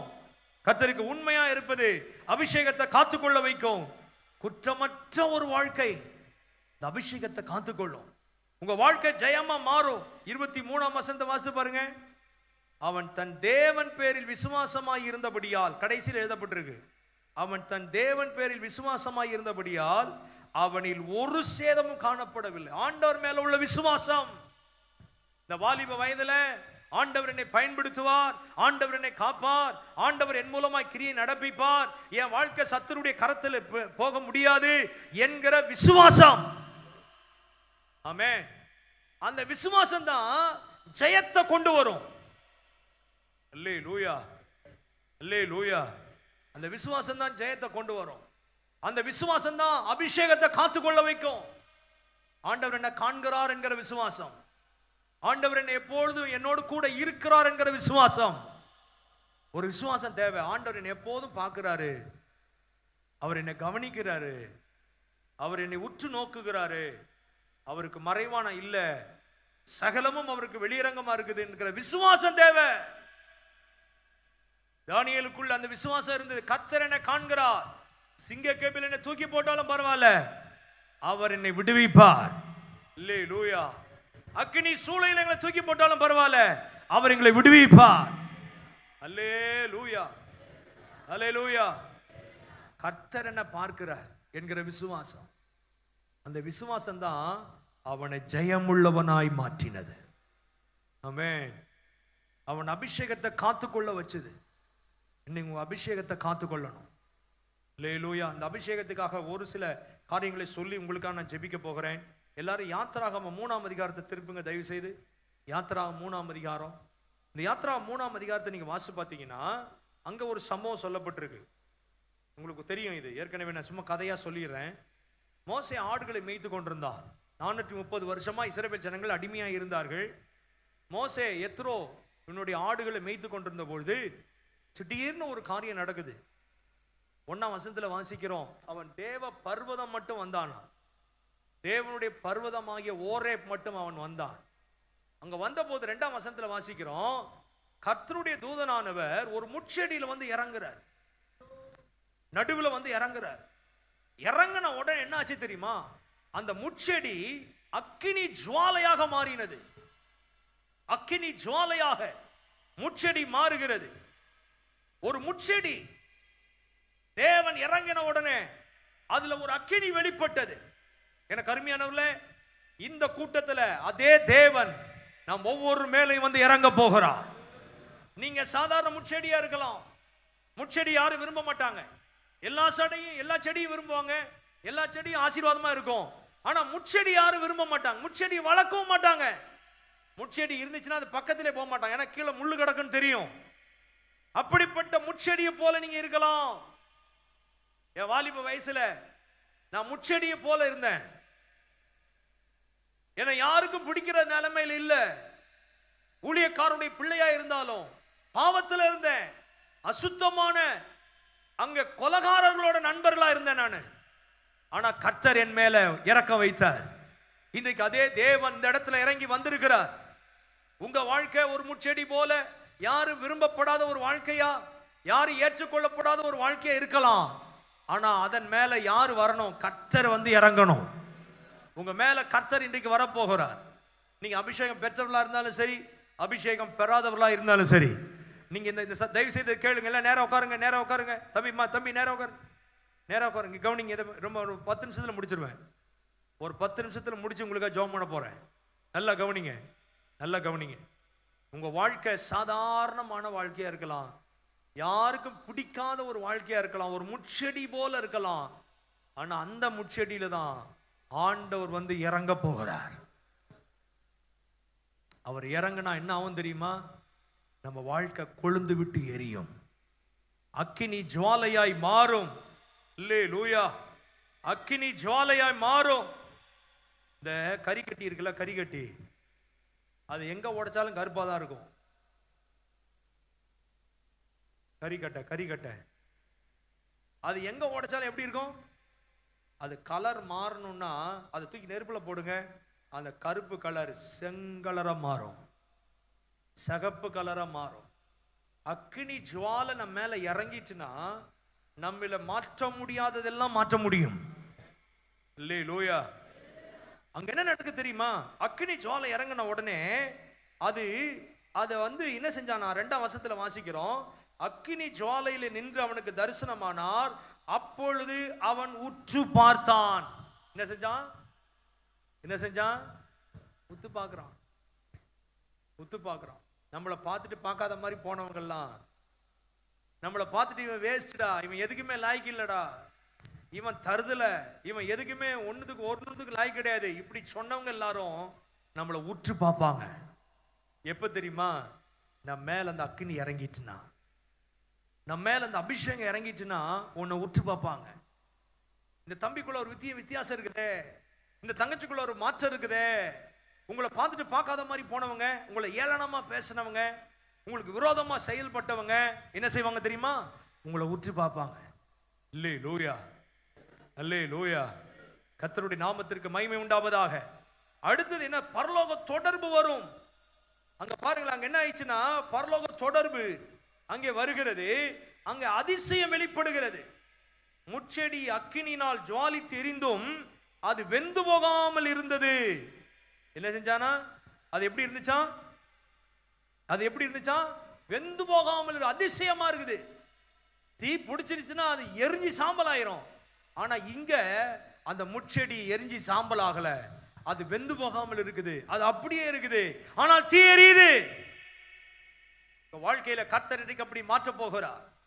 தேவனுடைய அக்கினி நம்மை அழிப்பதற்கு அல்ல, நம்முடைய வாழ்க்கையிலிருந்து கொழுந்து விட்டு எரிவதற்கு. பரிசுத்தாவின் அபிஷேகம் எதற்கு? நம்ம வாழ்க்கையில கொழுந்து விட்டு எரிவதற்கு, நீ எரிந்து பிரகாசிக்கிற விளக்காய் மாறுவதற்கு கர்த்தர் அதை செய்ய போகிறார். இது பரிசுத்தாவின் அபிஷேகம் அதை செய்யும். அதை பாருங்களேன், வெந்து போகாமல் இருக்குதான். 3ஆம் வசனத்துல வாசிக்கிறோம், அப்பொழுது மோசே, இந்த முட்செடி வெந்து போகாமல் இருக்கிறது என்ன? நான் கிட்ட போய் இந்த அற்புத காட்சியை பார்ப்பேன். நான் என்ன செய்வேன்? கிட்ட போவேன். முட்செடி கிட்ட யாரும் போக மாட்டாங்க. ஆனா மோசே சொல்றார், கிட்ட போவேன். உங்க கிட்ட வருவாங்க ஜனங்க, உங்க கிட்ட நிறைய காரியங்கள் நடக்கும், உங்களை தேடி வரும், உங்கள் உயர்வு உங்களை தேடி வரும், உங்களை விட்டு தூரம் போனவங்க தேடி வருவாங்க. எப்ப? நீங்க எரியும் போது, நீங்கள் ஆவியில நிரப்பப்படும் போது கிட்ட வருவேன்னு சொல்றாரு. இந்த அற்புத காட்சியை பார்ப்பேன். கர்த்தர் உங்களை அற்புதங்களாக அடையாளங்களாக வைப்பார்.